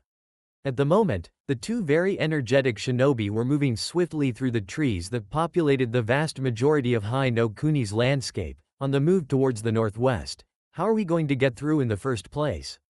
Yugito asked Naruto as the two of them kept hopping from branch to branch. I want to get back to my comrades, but if we wind up getting killed trying to get me there it kind of defeats the purpose, doesn't it? Don't worry Yugi-chan, Naruto said, keeping his eyes on the woods around them. This deep within Hai no Kuni there wouldn't be any ambushes, but one could never be too paranoid during wartime conditions. We just have to get to the camp and get briefed, then we can figure it out from there. There has to be something we can do to get past. There always is, no matter how inherently suicidal it would be. Any half-assed censor could find you or me. Yugito replied. It was true though. Both she and Naruto were walking chakra beacons even when they controlled their chakra to suppress it. It was a big shock to find out that one of Naruto's specializations happened to be infiltration. Jinchuriki did not sneak up on people. They bulldozed through them. Even if we find a weak point, how are we going to sneak through the line? Let me worry about that. A smirk slipped onto Naruto's face, one of the sly variety if Yugito had learned his facial expressions by now. Those eyes of his could tell you exactly what he was feeling even if his face didn't, and his eyes were confident. Trust me, it'll be okay. It's not like I'm scared, Naruto-kun. Yugito stated with a deadpan look on her face. My training might have been totally despicable, but it got me ready to handle anything I was needed to do. You don't need to protect me. Well, that's why I'm here. Naruto replied, turning his head towards her with a cheeky grin. It's my mission to keep you safe and get you home, Miss Yugito. Not just because I was told to, but because you're precious to me. Hearing him admit that got her dark eyes to widen substantially, and I remember a certain pretty kitty telling me around a year ago that if you protect something you just don't let it die. So I'll protect you even if you don't want it. Huh? Well, who would have thought that a Konoha ninja would have gotten her heart to jump like that? The bastard. He knew exactly what he was doing. Someone like him saying such sappy things like that. It was like some kind of talent or something. It was a strange way to rouse affection indeed, but damned if it didn't work on her. Naruto himself had no idea that he had picked up Danzo's silver tongue, and he also had no idea that it was good for more than simply coercing political action. He had yet to realize that girls liked the verbal influence as well. Below, closer to the forest floor though, while the two continued to move towards the hottest zone of the entire war, a plant-like figure emerged partially from the trunk of a tree, his body half black and half white. Ooh, Toba's really going to like this one. The white half of Zetsu said, quite amused. Isn't that where he was planning to test out the— Shut up, you idiot. Zetsu's black half interjected, heatedly cutting off his other personality, but you have a point. He already had plans for that part of the continent, but maybe he can add something new to his plans with the two Jinchuriki heading that way. The musing gave way to him sinking back into the tree to return to his masked leader. Northern side of outskirts of Sanagakure. Keep supporting the close-range fighters and do not fuck up and hit the wrong people. Tamari shouted as she swung her fan and kicked up a large amount of wind to cover the advance of the aforementioned close-range fighters. Along with her, spread out a good distance between each other were other fan users like herself following her orders more directly than even the other Suna shinobi. Kamaitachi no Jutsu. Sickle Weasel Jutsu. Tamari launched a cyclone of wind that swept up several enemy ninja inside of it and administered dozens of cuts, carving up their bodies, before they dropped to the ground no longer able to fight to say the very least. A very large sphere with kunai welded into it and an explosive tag attached flew through the air towards the enemy forces. A little help with that? Blinking at the request, Temari did as requested and carried it a bit further with the wind jutsu from her fan only to watch it detonate on the ground, exploding in a blast that sent out shrapnel and the embedded kunai to take out a good amount of ninja. Next to Temari, Tenten kneeled down with a sigh as she wiped her brow. This sandstorm is murder on my aim, she said as she unsealed more of her unconventional weaponry to play distance support. I can't see that far, and I keep getting sand in my eyes. Bet you never thought this would happen, did you? Temari said with a grin. You're fighting with me instead of against me like in the exams. How's that feel? Tenten shrugged in confusion, not really knowing how to answer that question as she threw a quartet of kunai. The velocity of the weaponry was enhanced by a swing of Temari's fan that sent them out faster to bury them into the chests and heads of more enemies. Actually, I've got to say, it works a lot better for me this way. Konoha Goriki Senpu, leaf-strong whirlwind. Like a shadowed green blur, Guy flew towards a group of shinobi and delivered a spinning back kick that took out 5 men with one move before he began laying out others using brutal bone-breaking taijutsu against those that tried to attack him after he finished the motion, thinking it to be a moment of weakness. Wah! 21. Guy shouted as he punched an enemy in the chest with enough force to completely destroy his sternum and propel him backwards like a cannonball. Where's Kakashi? I want to know his score. Today is the day I win yet another challenge between us. Guy-sensei, focus. Tenten scolded as she unsealed yet another piece of her weaponry, a bow and a quiver of arrows. Not the best in case anyone got close, but with who she had with her there wasn't a big chance of that unless they were overrun. Count in your head. Hearing how many people you beat is going to make me tired. Hearing that from his sole female student, Guy pointed over not too far from where they were to where Lee was battering foes much in the same manner as Guy himself would have. It was like looking through a time machine at himself 15 years ago. Not that Guy was saying that he was old or anything, because he wasn't. He was still bursting with much youth. Tired? Guy said questioningly as Lee seemed to be able to fight off 4 attempts of the enemy to overwhelm him at once. Tenten, if something like this tires you out so quickly, I fear that I haven't done my job as your leader. Look at Lee, he could keep at this all day and night. Good for him, Tenten muttered, taking aim at an easy target and picking him off with her bow and arrow, drilling him in the side and watching him fall. Let's see how long he can keep it up when someone gets smart and uses a genjutsu on him. Then she'd have to run over there and break it just like she always did. Crap, look up. Several umbrellas had been hurled into the air and began spinning rapidly to shoot countless senbon all over the battlefield at the Suna and Konoha ninja. Joro senbon, senbon shower. Many of the ninja shouted as their ninjutsu began working. Tenten quickly unsealed a very large metal shell to take cover underneath as Guy and Lee took refuge along with her. The quick-acting wind fan users reduced casualties by blowing the senbon away and knocking the umbrellas from the sky. Man, that is a seriously dangerous jutsu. One of the fan users said aloud, relieved that they were able to get rid of the attack. Still, over a dozen ninja suffered from the wide-scale attack. And this man would be the next to suffer, as in the confusion and panic that the previous offensive strategy from the Omega Cure ninja created, he found himself cut down. The hum of the glowing yellow sword in his killer's hand went mostly unheard in the wild winds of the windstorm. A man with chin-length green hair and a sleeveless gray and dark jumpsuit walked over the sands with a yellow, glowing sword in his right hand, the weapon letting out a low hum as it moved through the air. Oh, I've been waiting for this for quite a long time. I'm sure you have. The man stopped and turned towards where he saw perhaps the most famous Konoha ninja stationed at Suna standing in front of him with a hand on his hip in a somewhat nonchalant fashion, Kakashi Hitaki. The man spat a bit angrily at the sight of the cool, calm, and collected Junin. What are you doing all the way out here rutting around with the sand rats? Oh, you know, this and that. Kakashi replied very casually before pointing at the sword in the man's hand. Ah, the Raijin no Ken. You wouldn't mind giving that to me, would you all? You know, with it being something of a Konoha national treasure and all. The man, Aoi, merely smirked and held the sword up for Kakashi to get a good look at it. Sorry. But the Raijin no Ken is the property of Aoi Rokusho. Has been for a long time. Don't you know? I'm an unbeatable Junin of a megacure with this weapon. It's invincible. I haven't been touched by an opponent in 4 years. A nod came from Kakashi. You know, I've got a lightning blade of my own if you'd like to see it. I think it's pretty effective if I do say so myself, he said as he pulled his headband up and revealed his Sharingan eye. Above the skies of the battlefield, a blue-haired figure with paper wings flew overseeing the battle at hand below. Despite being outnumbered, the Sanagakure ninja with their Konoha reinforcements were more than holding their own, actually taking control of the battle below. The megacure had come prepared for anything, but the other two villages simply believed incorrectly that they had been ready for a war with one of the great villages. At this point they were really only good for decoys and shields. Conan could only imagine what it was like down there. Just thinking about it was enough to almost make her cringe.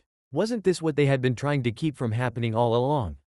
But Nagato didn't see it that way. He said it was all a means to an end. As long as it led to a world that was free of war, this pain was necessary for the time being.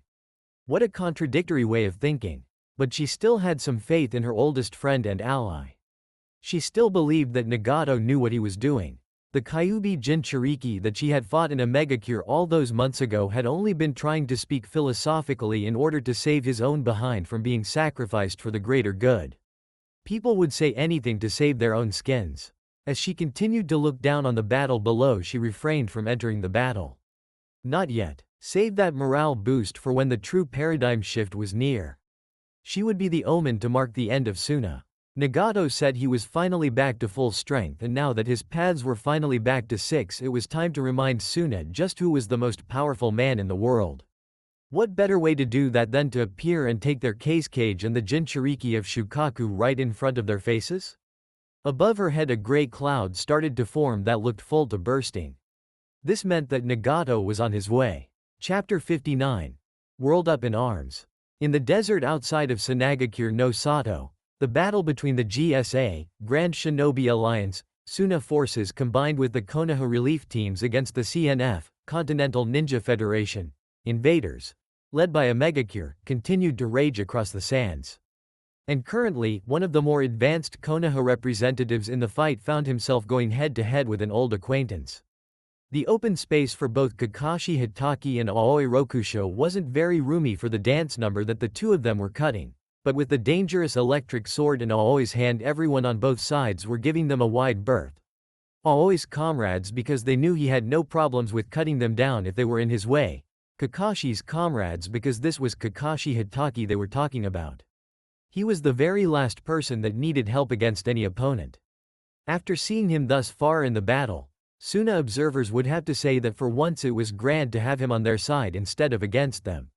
Use your famous Sharingan already, Kakashi. Aoi taunted as he slashed away at a dodging Kakashi who didn't even bother having a kunai out to defend himself. If it were hit, it would only serve to electrocute him in some way. If you don't, you won't last even 5 minutes against me.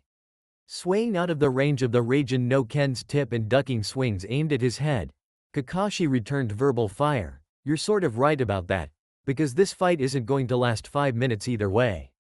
He didn't want to risk breaking out his Sharingan for no reason in that environment either. Savvy combatants like Aoi could play very dirty and take advantage of their environment to gain an advantage. Aside from that, the sandy composition of the area was a liability. Grains of sand could fly into his eye without warning and handicap him. It was just an unnecessary risk all around at the moment. Until it was deemed necessary, he wasn't taking the risk. Having felt as if he had backed up enough from Aoi's assault, Kakashi lashed out with the throwing of several shuriken.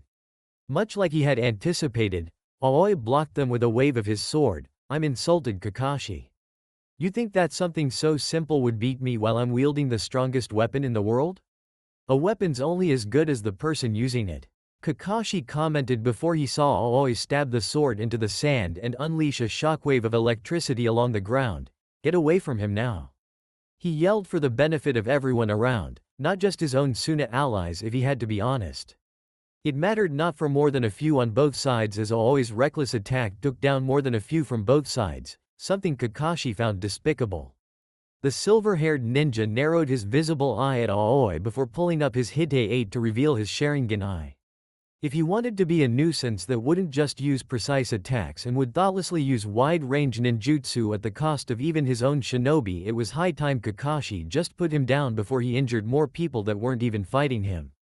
A quick motion of three-hand seals built powerful white lightning chakra in Kakashi's right hand as Aoi was still pumping electrical chakra into the ground, grinning at the mayhem he was causing. He looked up and dropped his grin in exchange for a determined look once he saw Kakashi forming his signature jutsu and beckoned him forward confidently, brandishing the Raijin no Ken once more. Without warning, Kakashi dashed forward, and likewise Aoi timed him and swung his weapon. However, he hadn't accounted for the fact that Kakashi's Sharingan let him see this coming in well enough time to react. Not only did the swing of his sword not work, it ended with Kakashi driving his hand straight through his chest. Reikiri, lightning cutter. Aoi's face twisted in pain as his grip on the Raijin no Ken slipped from his weak and deceased hand. The arc of it flying through the air took longer to hit the ground than Aoi's body did.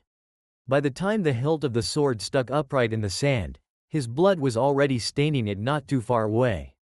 The battle continued to rage around it until a feminine hand reached down to pick it up in between, drifting towards another fracas. Tenten lifted up the hilt and looked at it curiously before unknowingly activating the yellow glowing blade from it. Her eyes lit up and she quickly put it to work, using it to block two CNF attackers that tried to attack her with Kunai. A bad move, as they were shocked by the electric blade, allowing Tenten to finish them off. Who in the world dropped this? She asked as she moved towards another fight. Whatever. It doesn't matter because it's mine now. Western CNF Forces rear line. It was something of a madhouse a ways away from the front lines of the ongoing battle at hand. What happened to Suna being crippled, depleted, and tired? At first things seemed like it would only be a matter of time until the lessened number of defenders would have given up hope after the destruction of their village and the mounting invasion. But not only had the Sanagakure will to fight not faded in the slightest, they were standing strong. And then there was the fact that at random times the ground itself would seem to shift and take down dozens of CNF ninja with extreme prejudice. There wasn't even any time to save those that got caught by the living sand. Thus was the power of one deemed to be a cage, it seemed. Sabaku no Gaara's epithet wasn't just hyperbole. In the desert it seemed that there was none greater, even without him being on the battlefield at all. The med tents are running out of room. What? We brought so many tents though. Are you seriously telling me we can't find in space for our wounded at all? The sandstorm destroyed most of the others that we could have used. Even the ones meant for troop barracks got torn to shreds. An invasion of Suna was a logistical nightmare even before the fighting came into play. The desert was vast, too vast for supplies to be easily funneled out from the partaking villages. It wasn't that they had wasted their supplies like food and medicine, it was that things like clothing and the shelter of tents, things like that, they wound up being shredded by Kei's no Kuni's intense seasonal sandstorms. The very cold desert nights and the blazing hot desert days screwed with many a ninja's head, even though they all knew most of what to expect, freak sandstorms notwithstanding. But knowing what to expect from a briefing and knowing what to expect from experience were two totally different things, and most of the villages had never partaken in a war. The ones that had done so had only fought within their own borders before. A battle in Sanagakure-held territory was like nothing anywhere else in the elemental nations. It was a big reason why holding the Chunin exams there was never really popular in the past. Losses were of course mounting no matter which side of the battle one looked at, but while the whole thing was for survival on the Suna side of things, thus there was no choice, the invasion didn't seem to be worth the payoff even if the CNF side won. From that point, how would they manage to turn their attention to Konoha after it was over with such a broken fighting force, victorious though they may or may not be by the end of things? This was the way it was starting to be seen as the fight had raged for hours by this point. The only ones with morale that hadn't shaken an inch from where it had been at the rallying outset of the conflict were the Omegakure ninja, diligent in how they sent in more and more of their force, leading by example, assured that they would somehow win. Their reason for never losing heart, they had God on their side. Their God, the same reason that the dozens of villages had all united to begin with. A shadow began passing over the heads of the people at the rear line and some looked up. Upon doing so, those of AIM origin dropped to the ground in a bow, much to the confusion of the others. Many of them stopped their frantic pace altogether just to bow. The unasked question went answered very quickly by the mumblings of AIM Ninja, as if their ongoing confidence was finally being returned by this figure flying above them. Angel, she's here. It's finally our time to end this battle. What? Pain-sama is coming. The jaws of many dropped at that declaration, because they all knew exactly who was being referred to. The man himself that was spearheading this whole anti-5 great shinobi villages movement. He was actually coming to the battlefield? As the speculation began, the paper angel Conan herself landed amongst them, looking around at the ragged masses of the embattled fighters with an impassive look in her eyes. Do not falter yet. Keep the pressure going forward. Pain will deliver the blow that will break the backs of the opposition. This I can say with certainty. Her form then burst into many sheets of paper that scattered off around the area. With that, the AIM listeners stood up, revitalized that their glorious leader was coming to end everything. With renewed vigor everyone returned to their tasks, be it moving supplies closer to the front, to moving the wounded and dead, to preparing to reinforce their comrades. Everyone wanted to be a part of their soon-to-be monumental victory. Gates of Sanagakure, no one knew where these things came from. First, a gigantic orange and black centipede with a large piercing through its head came out of absolutely nowhere and was currently terrorizing the Suna and Konoha forces, and then it was soon followed with a massive giant ox with piercings in it as well. How did these get this far through the line? An embattled Suna ninja yelled in concern as he narrowly avoided being smashed beneath the skittering centipede. Not only was it massive, it could crawl extremely quickly, making it doubly dangerous with its sharp legs and large mandibles. I don't know. Another ninja pointed out the charging advance of the huge ox that was barreling towards the protective dome of Suna. How are we going to stop that thing? Lee, I am with you guys sensei. Konoha Sumuji Senpu, tree leaf coiling whirlwind. A pair of swiftly moving green-clad figures rushed towards the ox, dodging the lowering of its head and the plowing of its horns through the sand before getting underneath it and kicking its front legs out from beneath it, stopping it as it crashed face first into a dune. Many people breathed a sigh of relief, even as the beast bellowed and tried to stand back up with the multiple defenders of Suna surrounding it and preparing to subdue it for good, holding it down with dozens of uses of cloth-binding jutsu. As this was occurring, the sharpest and most attentive set of eyes in Konoha were perusing the visible battlefield from his place keeping watch over his portion of the gate. How were outlines almost broken? Neji wondered aloud as he took a moment to activate his Byakugan to see if the defense faltered anywhere else due to the multiple strange and very large pierced summon creatures that came out of nowhere. Enemy forces were nowhere near the location of the gate, but he did see a shimmering life force that had actually not only gotten past the lines, it had not engaged in battle at all. Damn it. How could I have missed that?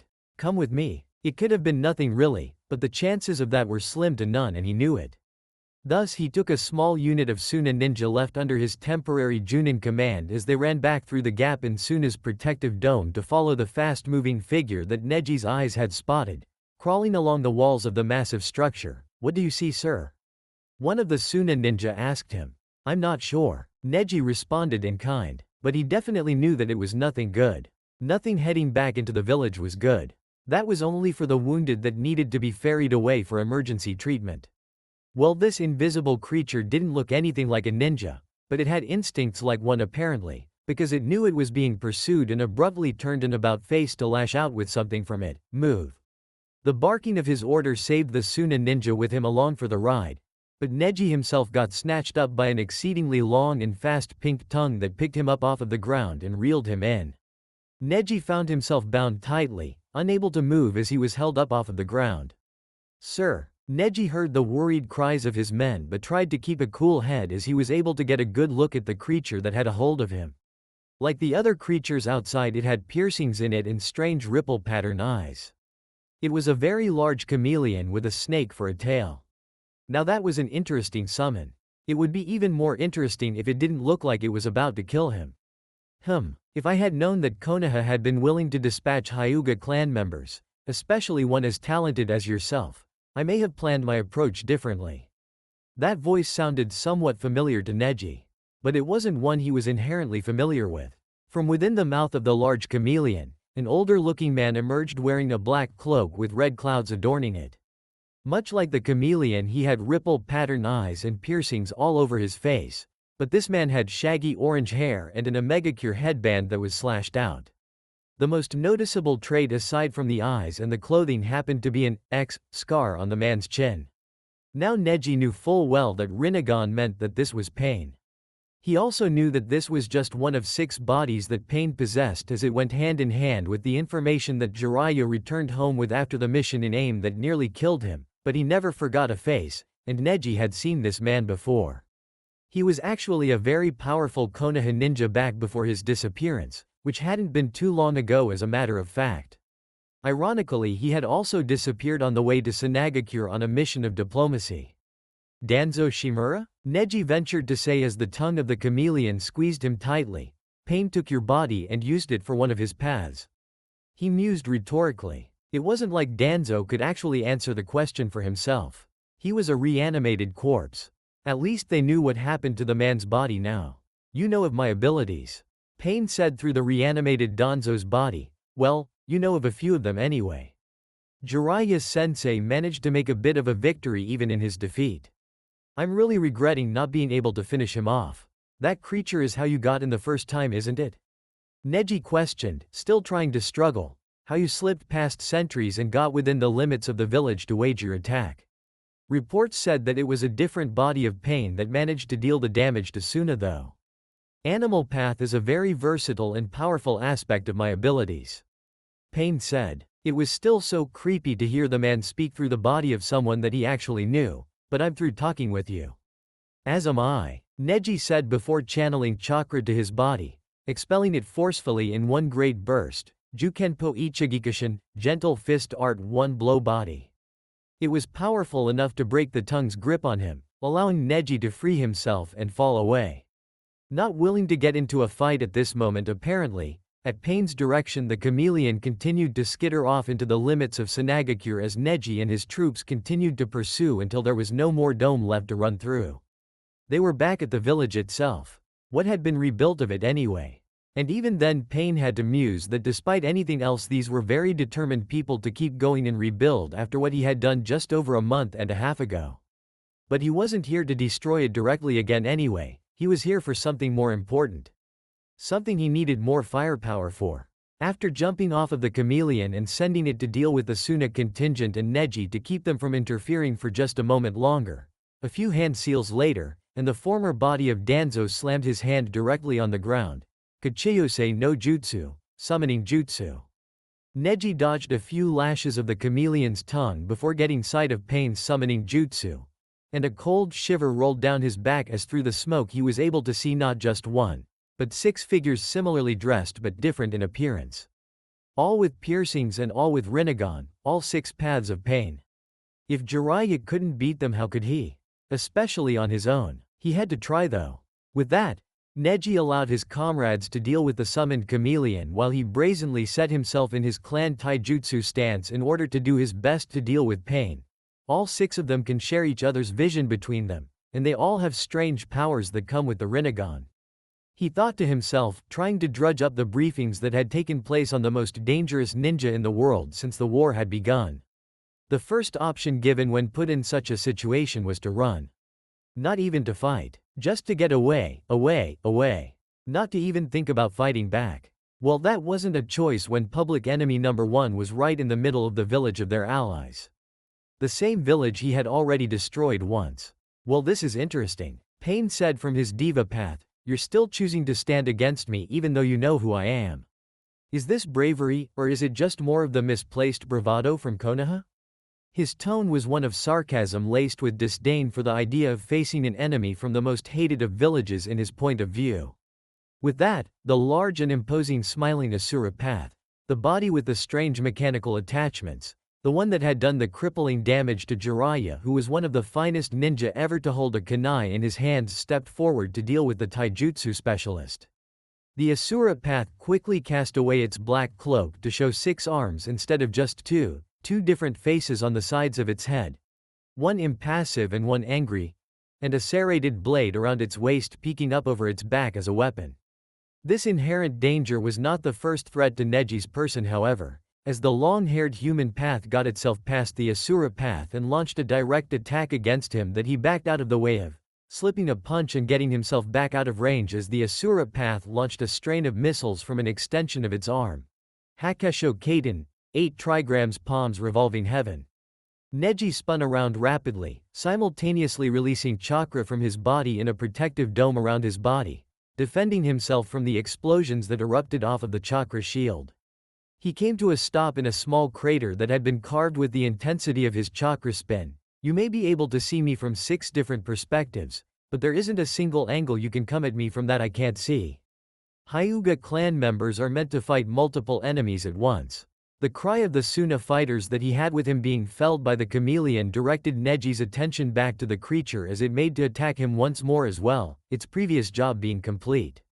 It charged directly at him and snapped its tongue out to harm him, though he was able to see it clearly despite its invisibility with his Byakugan and jumped over it on top of the creature's head. Its snake of a tail struck at him but missed and bit the top of its head. Things seemed to be going just swimmingly for the genius of his clan, but Pain was sick of letting Neji struggle. Futile though it may have been, it wasn't amusing to see him fight as though he had some hope. The animal path dispelled the summon and the diva path made his presence known with one move. I do not have the time to waste to deal with you, Hyuga. Pain said before reaching a grabbing hand out at Neji, Bansho Tenen, heavenly attraction of all of creation. Neji abruptly shot towards the diva path that had the destructive Asura path standing in front of him waiting for the incoming enemy with the deadly saw blade poised to run him through and kill him. Before he ever reached the end of the line, however, a plume of sand came between them, catching Neji and preventing the attractive properties of the diva path from signaling the end of his life at the hands of the 6 paths of pain. While a face full of sand wasn't the most pleasant thing to receive, it was taken as a godsend by Neji as he was lifted over from the part of the village around the entrance where he had been fighting, over to where Gaara was, standing on the roof of the tallest reconstructed building in the village. It was quite the sight as the sky was pretty shaded with the ranging wind and sandstorm that the village dome protected Sunagakure from. Being set on the ground safely, Neji stood up and stared back over at all of Pain's bodies, something that he could clearly see from where he was with his Byakugan. Thank you, Kasukage-sama. Neji said in regards to being protected, shouldn't you be at your safe house? The enemy isn't at the gates any longer. Gaara stated with his arms crossed over his chest. He didn't have a discernible look on his face, but he was wishing nothing but death on the man that had destroyed his village and had the audacity to come right back in. This is officially my problem to handle personally. This is good then, Neji said, still fixing Pain with a scrutinizing glance. We can fight them together. I have my misgivings on dealing with the large one with 6 arms, but with you fighting from a range and me engaging them up close, I believe I can be of quite a bit of help to you. A nod came from Gaara, agreed. With that seeming endorsement, Neji prepared for another run-in, until Gaara spoke again, but you won't be helping me. Ignoring the look of surprise on the Konoha Junin's face, Gaara kept making his point. You're going to go to where the medics, the genin, and the villagers are, and you're going to make sure they know of this and are prepared for what is about to happen. It's going to be very loud. Now Neji was well aware that Gaara was the Kasukage, but he still had his doubts that Gaara could handle all 6 bodies of Pain. While he would never say it aloud to the redhead, he saw Jiraiya as a more powerful ninja than the leader of Sunagakure, and even Jiraiya was unable to do anything more than defeat one body before succumbing to Pain's overwhelming might that also crushed the Kyuubi Jinchuriki, the good friend of both of them and an exceedingly powerful ninja as well, Naruto Uzumaki. But this was an order from the top, as far from the top as he was going to get an order from without being back in Konoha, and Neji was not going to engage in insubordination during a pitched battle. He could otherwise feel that Gaara was in no mood to joke about or to mess around. He was deadly serious, and he left in a manner that Neji could not follow. No one is to fight this battle but me. It's too dangerous for anyone else. Using his sand as a platform, Gaara levitated himself away to quickly confront Pain without ever touching the ground. Quietly gnashing his teeth, Neji left to adhere to his order and chose to trust in Gaara's judgment to battle Pain alone. With Naruto and Yugito, no Kuni countryside, after hours and hours of travel, the Jinchuriki pair crossed the border from Hai no Kuni into the last bastion of calm that one could say there would be, heading northward from that point. There wouldn't be any stopping in the hot spring resort that was formerly a hidden village of Yugakure. Not with things the way they were. At the rate they were going, they would reach the lines by tomorrow morning at the latest. From there they would prepare their approach to get through and return Yugito to her comrades in Kumo per the instructions of Naruto's mission. Getting tired yet? Naruto asked Yugito as they continued to jump through the trees. The feline Biju containing blonde woman had been silent for quite a while. It was making an already tense trip all the more stress-inducing. Yugito's eyes flicked towards him before giving Naruto a smirk. Not a chance. We don't need to stop at all, you should know that. No rest until we reach the camps. I've got to get home in a hurry. She then decided that a chance of topics was in order because she didn't want to think about how nasty the situation was that they were about to walk into. So that training you did with your sensei, did it help you to improve your control over the Kyuubi any? It was for something else. Naruto admitted, as he actually hadn't improved any in regards to his Biju control during the time he had spent learning Sage Mode, but it's something that Kyuubi can help me with in battle. It's a pretty good setup actually, and it makes me way stronger. In Naruto's opinion, Sage Mode was a better option for battle than his potentially unstable chakra connection with the Kyuubi. Too much of that and he could lose control. To use Sage Mode, all he needed to do was maintain a balance that the Kyuubi generated the natural energy for. For a Jinchuriki, you really try fighting as if you aren't one. Yugito commented. She had seen it even back during the fight with Hidan and Kakuzu. He only really used the Kyuubi's chakra to help him power his stronger ninjutsu that needed some extra kick to them. If it works for you, then it works. I'm just saying that it's weird. It wasn't his fault either. The Kyuubi's chakra was too strong for him to safely train with as a child, otherwise it would have hurt him before a physical tail of chakra had even formed. He only got to use it when he was in physical dire straits in combat. So Danzo forced him to work his basics and his conventional ninja arts to death until he got old enough to use the bare minimum of Kyuubi's chakra. From then he was able to train it, but he didn't have much time to before his ceiling. So yes, he was used to fighting straight up even when using the Kyuubi's chakra, allowing it to merely enhance his fighting style's speed and strength. It was just how he was. But it wasn't that simple. Using more than his share of it would make him more barbarous in battle and would cloud his judgment, especially when he used his transformation. A Megacure could attest to that. So there had always been a give and take, for he would need to sacrifice finesse for force and vice versa. No longer with Sage Mode though. It was his new chosen method of enhancing himself in battle and would be for the foreseeable future. His perfected Sage Mode was devastating. Even Jiraiya said it was better than his own. That was some serious praise. Why do I have to fight like every other Jinchuriki? Naruto asked Yugito. I like to think that the reason I haven't been caught yet is because I don't fight like other Jinchuriki. The only ones left are you, me, Gaara, and Kurabi. And we're all weird except for you, mostly. Between the insomnia, former homicidal tendencies, and sand control in Gaara, the rapping in everyday speech and the 8 swords from Kurabi, and all of the things wrong with Naruto, not even counting the Sharingan eye. Not that any more than a select few knew about that. Yeah, they were all weird. Yugito was normal in comparison. For some reason that didn't feel like much of a compliment.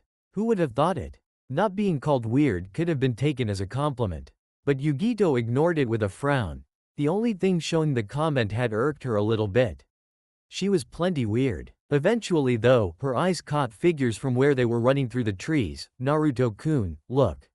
Both of them came to a stop before feeling a touch of relief at what they saw, making their way in that direction as they caught sight of a squad of 24 Konoha ninja on the road through the forests. Hey! Naruto called out to them, getting their attention as he and Yugito landed on the ground behind them. You guys wouldn't happen to be heading up towards the line, would you? The Konoha ninja looked amongst each other before nodding and shrugging nonchalantly. Sure.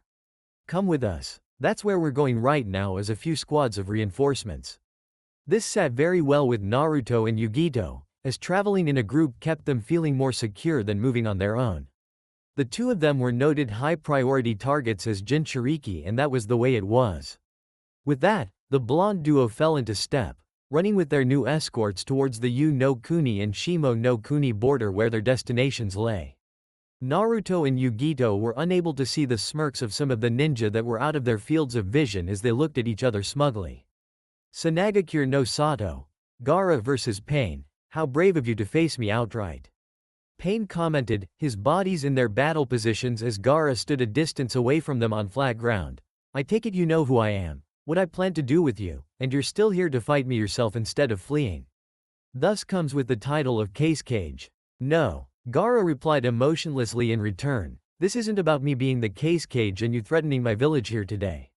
Look around you. There isn't anything left to destroy. This is about me, and my anger towards you. A friend of mine kept me from foolishly storming straight to a megacure to try and end your life, and here you bring yourself right to me. I'd thank you if I weren't about to end your life. Without warning, the Asura path raised a hand and fired off its fist like a rocket, complete with propulsion from behind. Kaiwan no Haya, flaming arrow of amazing ability. Like clockwork, Gaara's ever-strengthening sand defense got up and blocked the fist, keeping it from ever getting through to harm him. In return, Gaara sent out a testing wave of sand directly at the Diva path, which seemed to be the main body since it was the one that Pain spoke through most of the time. Instead, the burly-looking Preta path jumped in the way and seemingly absorbed the chakra from the sand, rendering it useless. Gaara wordlessly clicked his teeth in exasperation, so that's the one that can negate all chakra techniques. What a terrifying ability. It turned his sand useless whenever it touched the Preta path. This is not good. No hand seals or anything were required. When anything chakra-related touched it, the chakra was absorbed. What in the world was he going to do? His entire battle style centered around using his sand control. Without missing a beat, the other paths of Pain were not about to give Gaara any time to analyze his situation and think of a plan, attacking the stationary ninja. The human, Asura, and animal paths began trying to plow their way through Gaara's defense, but the sand was simply too fast. Gaara's ultimate defense was alive, well, and had never been stronger. Threatening away the human path and swatting back the Asura path, Gaara noticed the animal path trying to summon within the confines of his defenses and did not allow this to happen by snatching the man formerly known as Danzo up. His only hope was to hit them hard and fast, picking off any weakness left open for him to take advantage of, and that was just what he did. Sabaku Susu, Sand Waterfall Funeral. The animal path was crushed by the sand and tossed aside as useless as Gaara turned his attention to the Asura path that was charging him again, ever dangerous with its destructive power. It was a feint though, as the Diva path was able to sneak a good peek at Gaara's adjustments to try and do his best to ignore the Preta path that would merely shrug off anything he could do to it with his sand. Picking off the other paths first was not a bad idea at all, but he couldn't let him just do as he pleased, futile though it may have been. In a rather gutsy approach, the Diva path stormed forward directly towards Gaara's range of sand protection and allowed it to cloud his view and surround him just close enough for him to make his move, Shinra Tensai, heavenly subjugation of the omnipresent god. The sand was suddenly forced away and this left Gaara clear and open for an attack before the Diva path stopped short. Nice try with the replacement technique, but I can see anything that you do. Three other paths, the human, Asura, and the Preta paths, bore witness to Gaara switching himself out with a sand clone when the Diva path had blown his sand away. Showing no holes in their overpowering attack, they went right for Gaara, with the Preta path leading the way and negating all of the sand swarming at the two of them with its mere presence. Gaara focused intensely on their approach before reaching his hands up into a ram seal, Gokusa Maiso, prison sand burial. A sinkhole instantly appeared beneath the two paths, and despite the Preta path and the ability to negate chakra that came with it, at that point it didn't matter as they still fell into it. It was a long way down, and even if Gaara couldn't crush them underground to finish them thereafter. They were non-factors in the battle as far as he could see. Perfect. 3 down. So young and so skilled. The Diva Path of Pain commented after watching Gaara handle the conundrum of the Preta Path's ability in his own way. You managed to defend yourself even with the abilities of the Preta Path renting space in your mind, and then you put that plan into action. I don't need your praise. Gaara replied, swirling sand all about his body. Without the Preta Path to block any offense he tried, there was no need to hold back any longer. From what he had seen from the Diva Path, it had been the body that had pulverized Sanagakure with one move. He needed to take great care as he focused his fury on it. Like a snake coiling to strike, Gaara's sand formed a band in front of his body before it began firing dozens of shots of sand, rapid fire at the Diva Path. Renden. Suna Shigur, successive shots. Sand drizzle. The Diva Path's instant reaction was clear: Shinrit Tensai, heavenly subjugation of the omnipresent god. Another force of repulsion sent the sand projectiles flying away, but Gaara refused to let up, continuing on with his barrage to try and force Pain into dire straits. This forced Pain to actively dodge the attacks once the Shinrit Tensai faded. As he observed Pain avoid his best attempts to peg him with a shot or several, Gaara idly wondered why he didn't try another Shinrit Tensai again to rid himself of the attacks. Shinrit Tensai, heavenly subjugation of the omnipresent god. There went another one, but why didn't he do it any sooner? Why then? He didn't maneuver himself into a better position to try it. He hadn't gotten any closer to chance hitting Gaara with it. He was just dodging until he decided to try it again, and he waited for a few seconds to do so, not willing to follow up immediately with another to protect himself. Bansho Tennen, heavenly attraction of all of creation. Again, he waited for more time to pass instead of following up immediately with his attraction jutsu. Gaara was pulled off of the ground and started to move towards him until his sand caught him like a glove and blocked the jutsu well enough so that when he was pulled through the thick wall of grains he landed on his feet as it had faded by then. Again, no follow-up. Gaara didn't have that problem. But before he could even finish his chain of hand seals to literally try to bury his opposition, he heard something that he thought he had put a stop to earlier in the battle: Kachiyose no Jutsu, summoning jutsu. Gaara turned towards the sound of the jutsu call to see not only a fully functional animal path, but the only path that he hadn't engaged in battle, the Naraka path, and a large, demonic-looking head that was sinking into the ground, its job apparently finished. It was healed, but he had crushed it like a grape and now it looked as fresh as it had at the start of the fight. And the newly revitalized animal path had just summoned the Asura path, the human path, and the vaunted Preta path from where he had buried them, as if he had never submerged them underneath the ground with that tactical sinkhole. Do you see now that you can't defeat God? The Diva path stated as the 6 paths of pain got themselves back into their standard battle formation. You can destroy my bodies, but they can always be resurrected in the end. Restoration ability doesn't make you God, Gaara said, sweat caking his brow as this battle was testing him in multiple ways. He knew without a doubt now that if he had attacked in a megacure he would have been defeated. The rain would have only made things so much more difficult on him. But now he was learning so much more. No wonder the Naraka path hadn't fought him thus far. The healers in a battle didn't ever fight directly. That was day 1 stuff. The Asura path stepped forward and proverbially flexed its muscles again as its head opened up to reveal a cannon that blasted pure chakra at Gaara. His sand defense held up in a smoky explosion that Gaara slipped out of swiftly, his sand armor singed in pieces flaking off of him. The Preta path used that opportunity to try and grab him, but instead of allowing his sand defense to kick in, which would have been useless in stopping the Preta path, Gaara took to the air with a platform of sand beneath him. Distance was what he needed. To get as far away as possible, out of the range of the Diva path and his attractive and repulsive capabilities, and the other incredible abilities of Pain. But Pain didn't seem to be willing to let him go so easily. The summoning of a large and odd-looking bird with a drill of a beak was used to carry the animal path and the Asura path into the air.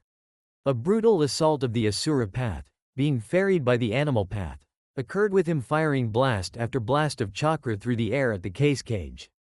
It was hard for Gaara to focus on his countermove, flying and trying to coordinate his attack efforts while dodging his enemy's ranged aggression. Eventually though, he felt the pull that he needed and lifted and moved his arms around accordingly in the motions that he needed to make things work. With the viewpoints of the other paths from the ground, Pain was able to see that Gaara had managed to bring up an extraordinary amount of sand from the ground and had maneuvered the animal path and the Asura path so that he could encase them on all sides with no room for escape as it closed in, airtight, Sabaku-ru, sand-binding prison. Keeping a wary eye on the ground and the other paths as he secured his capture, Gaara saw the Preta path disappear in a puff of smoke. The animal path had summoned it within the prison. He would never crush them within now. Any sand that got within enough range of the Preta path to do so would be rendered useless. So he did the next best thing. With all of the might that Gaara could muster with his control, he turned and swung his arms, violently casting the sand prison over the valley walls of Sanagakure and out of his domain before the Preta path could allow them to escape. Breathing heavily at the effort exerted in hurling the large sand prison away, Gaara directed his attention back down to the diva, human, and Naraka paths. 3 against 1 seemed like a dream compared to the 6 against 1 conflict he had started with. Next, without warning, 2 of the paths dropped to the ground as they seemingly deactivated before vanishing in puffs of smoke, summoned away to wherever the animal path had landed with the others, leaving the diva path as the remaining entity to face Gaara. How clever of you.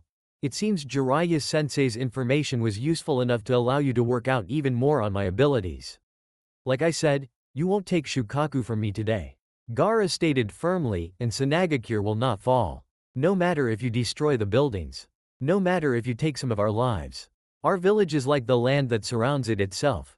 Harsh when it is supposed to be, yet unconquerable by those that do not understand its nature. Trying to deplete our forces is like trying to take each grain of sand from the desert. The diva path narrowed its eyes at Gaara from its place on the ground. This is far from over. Do not consider this to be your victory. I will be back. Pain threatened. Sanagakure's sands will be stained red once more. You haven't felt true pain yet. Gaara simply stared down at him, unshaken by the attempt to intimidate or infuriate him further. Get out of my village, get out of my lands, and take your army with you. What's left of it that you can retreat with, that is. Glaring at Gaara with those chilling Rinnegan eyes, the diva path finally vanished in a puff of smoke as well. That fight, while exceedingly difficult, was not as cataclysmic as Gaara thought it would turn out to be. He was exhausted because of the huge amounts of chakra that he had expended to eject the massive sand prison far outside of his village, and that wasn't counting his constant interference in the real battle going on outside of his village's walls. Speaking of which, it was still going on. He might have been feeling the strain of combat, but now was the best excuse possible to interject himself directly alongside his comrades. He hoped that Baki could deal with running the battlefield for a bit longer, because he wasn't going back until the invasion was repelled. Pain's temporary battle HQ. A massive tower comprised of Konan's paper ninjutsu that resembled his control tower in Omegakure housed Pain for the time being as his forces attacked Sanagakure. Damn Gaara. He couldn't use excessive force and kill him, or else he would lose Shukaku until it reformed elsewhere, and who knew how long that would take. He had almost made the mistake of killing Naruto back during his intrusion into AIM. It was actually lucky that the Kyuubi Jinchuriki was infamously absurdly difficult to beat down, or else he would have ended his life and his plans would have been set back for years. Konan. From his mechanical chair in the tower where he could clearly see Suna and the battle going on in the distance. The tide had steadily been turning. Had he been able to capture Gaara and make a show of exiting Sanagakure with the case cage visibly in hand, the spirit to fight would have been lost. When the Sandame case cage had disappeared at the secretive hands of Sasori almost 2 decades ago, Suna had notoriously almost fallen apart. That was not going to happen here though, not today. Signal for the retreat. Well aware of the fact that Nagato was in no mood to converse at the moment whatsoever, a simple nod came from the blue-haired woman as she formed a set of origami birds that took to the skies all over before bursting in large, bright red colors. The signal to withdraw. Nagato formed the ram seal from where he was sitting in his chair to allow him to build up chakra as the astral projection outline of the diva path and his Rinnegan eyes appeared across the sky wide and large. This is not over, Sanagakure. You and the other villages like you will pay for the pain you've inflicted upon the smaller of your ilk for decades. We outnumber the 5 great shinobi villages 10 to 1, and unlike our comrades who stand beside us as brothers in our cause, you are all about to face the true wrath of God. With that, the image fizzled out of existence. It took a moment before figures from the rear line were spilling back across the desert in full retreat mode as the front line tried to hold them back and move away as well, trying to avoid as much of a rout as possible. This was made all the more difficult when a gigantic colossus comprised of sand in the form of Gaara rose up and began stomping forward, terrorizing the retreating CNF ninja. Konan prepared to go down and assist in helping out with the retreat by destroying the Gaara colossus if nothing else, but Nagato's calling out to her kept her from doing so. No. Let's return to AIM immediately. There's no time to waste and this war isn't close to being over yet. Suna is still weak and won't attack anytime soon if at all. We should be more worried about Konoha's force in Kusa-held grounds. Prepare to dedicate a division to help them deal with that. How much had Nagato really changed over the years?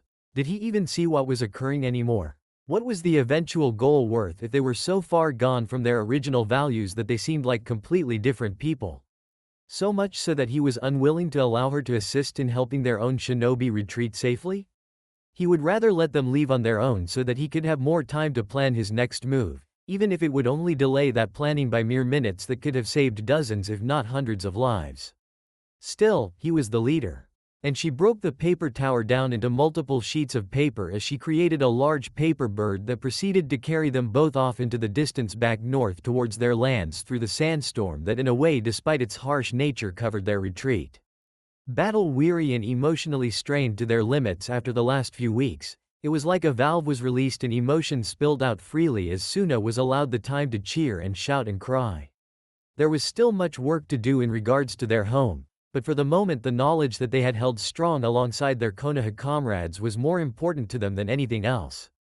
Later that night, wilderness of Yu no Kuni, traveling with the Konoha contingent to the Yu no Kuni, Shimo no Kuni slowed them down despite the added security it provided.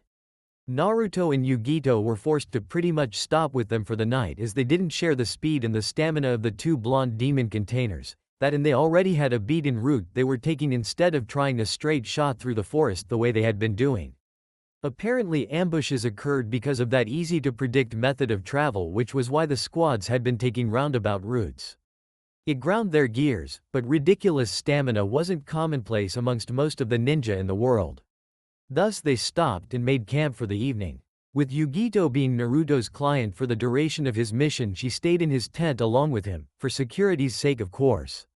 Said young woman sat on her side of the tent rubbing her neck as she tried to calm down and relax. There were over 30 Konoha shinobi outside and others were keeping guard of the premises along with Naruto's clones that were secretly created and distributed about.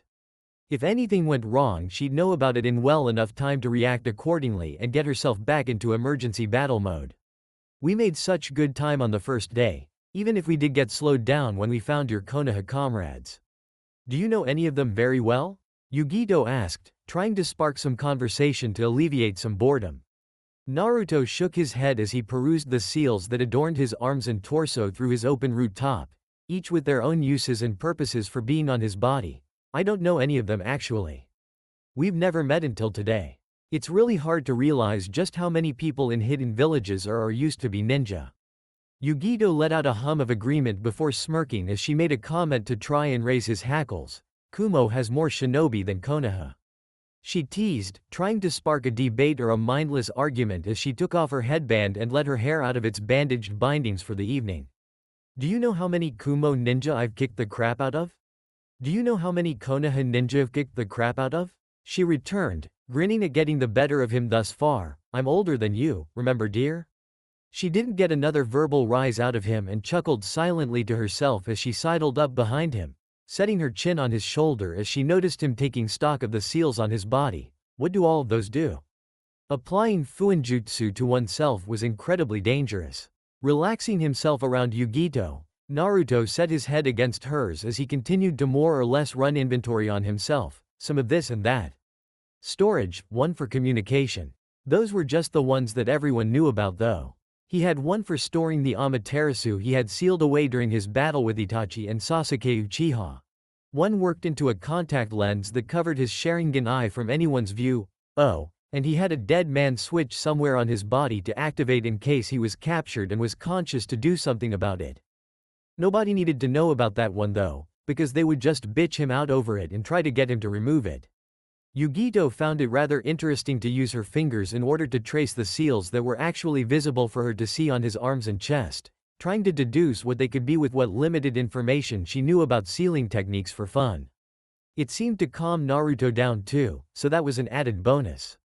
She seemed to have a bit of a knack for that apparently. Back when he was freaking out over how prepared he may or may not have been in regards to truly battling against Akatsuki, she was the one that actually got him to settle down and ease his mind better than even Jiraiya's advice happened to. They got along very well, even before the war started or Akatsuki became an issue to them both. Matabi thinks you're a weird kid, but it respects you for some reason. Matabi? Naruto said questioningly, finding himself feeling more and more peaceful in Yugito's presence. Who's that? Oh, that's the Nibi's name, Matabi. Yugito explained casually with a shrug. Nibi's just easier to say. That made some sense to Naruto. The Ichibi was called Shukaku interchangeably because one wasn't any more difficult to say than the other. Wait, something about that didn't make sense. They both had names? But then Yugito continued, yeah, I can only imagine what the Kyuubi's name could be if you'd rather call it Kyuubi instead of its name. Kyuubi has a name? Naruto asked with his eyes jolting back to being wide awake. Kyuubi doesn't have a name. You don't have another name, do you? He asked inwardly, hoping that the Kyuubi was not asleep from the boring run from Konoha. Yugito wasn't aware of the questioning thoughts going on in Naruto's head though, finding more satisfaction in making herself comfortable with her bodyguard. Of course Kyuubi has a name, dummy. Do you really think the Rikudo Sennin was that much of a lazy ass that he didn't name them when he made them? She finished with a yawn. Calling all of them by their number of tails is a terrible way to address them directly. I thought he was dying when he broke up the Jubi and made them. Naruto returned verbally as he let Yugito snuggle against him, allowing her to do so as he mentally called out to his chakra beast of a life partner, you have a name. Why the fuck didn't you tell me you had a name? I thought we were at least partners. You never asked, genius. In 11 years of knowing of me you never asked, so I assumed you didn't care. And I was right, because you never asked. Just like every other human he'd been saddled with or had come into contact with since the Rikudo Sennin died.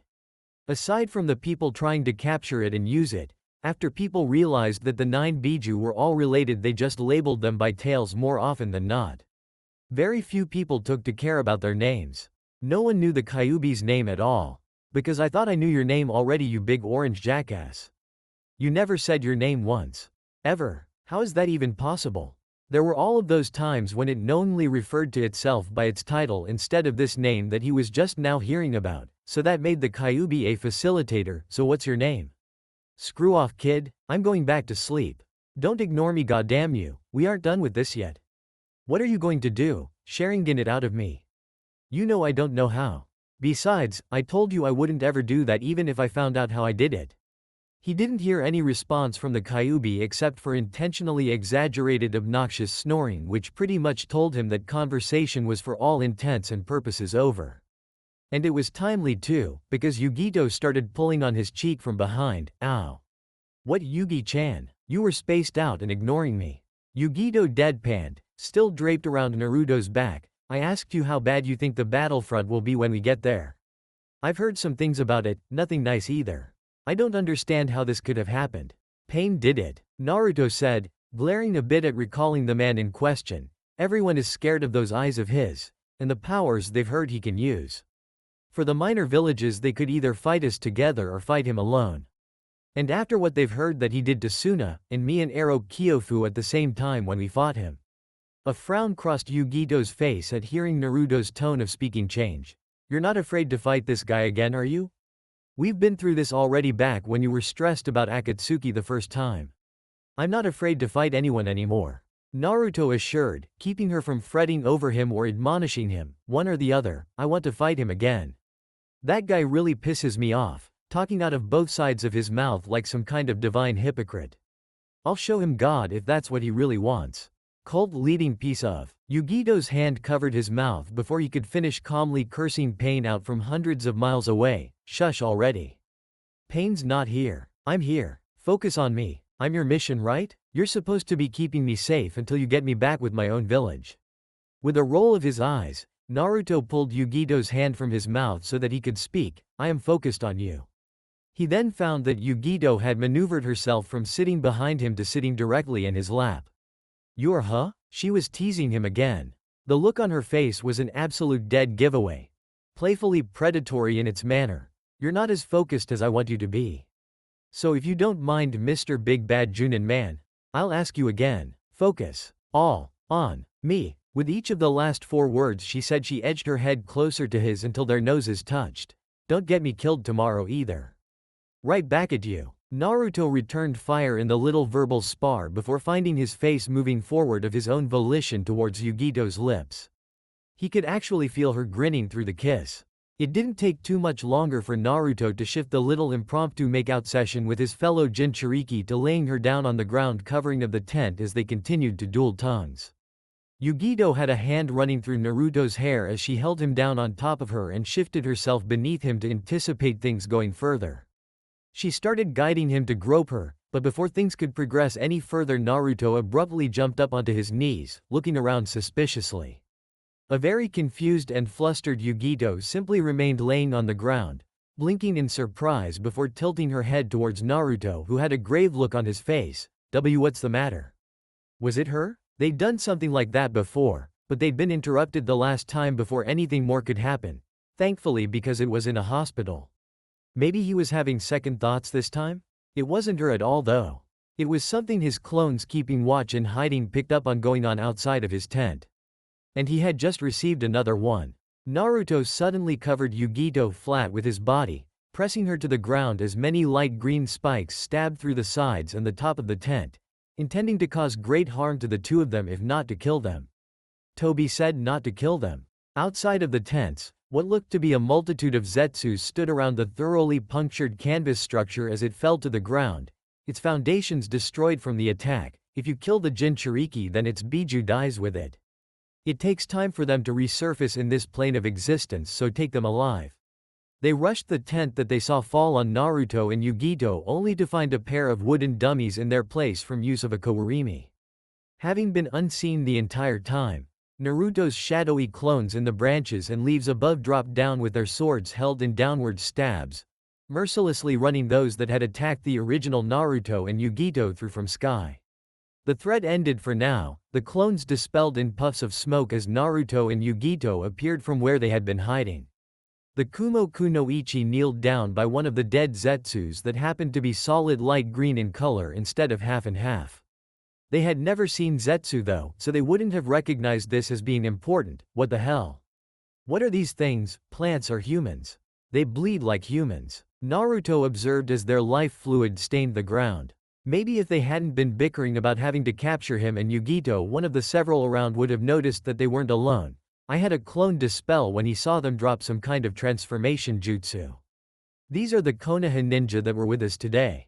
They were going to slip into Konoha's camp behind the lines and terrorize us once we got there. Then they saw us and went to capture us. So that's why they weren't around at that moment. In the heat of the ambush, there was no time for Yugito to really think about that. But now that there was, she had something to point out, but no one's henge is that good. Even if they got that far, any half-baked censor ninja in your ranks or anyone that knew the real person that they transformed into would know that they were fakes. Unless there was something different about the transformation, something more advanced than a henge that wouldn't register to a censor. Otherwise those plant men were just going to get themselves turned into salad. That still lent curiosity to the question of what the fuck these things were. There wasn't any time to deal with that at the moment though, as there was still the fact that the entire squad was comprised of plant men body snatchers of some sort and they were still in danger. Alright. Remember, we need one of them alive to interrogate. Naruto said as he drew his own heirloom ninjutsu from his back.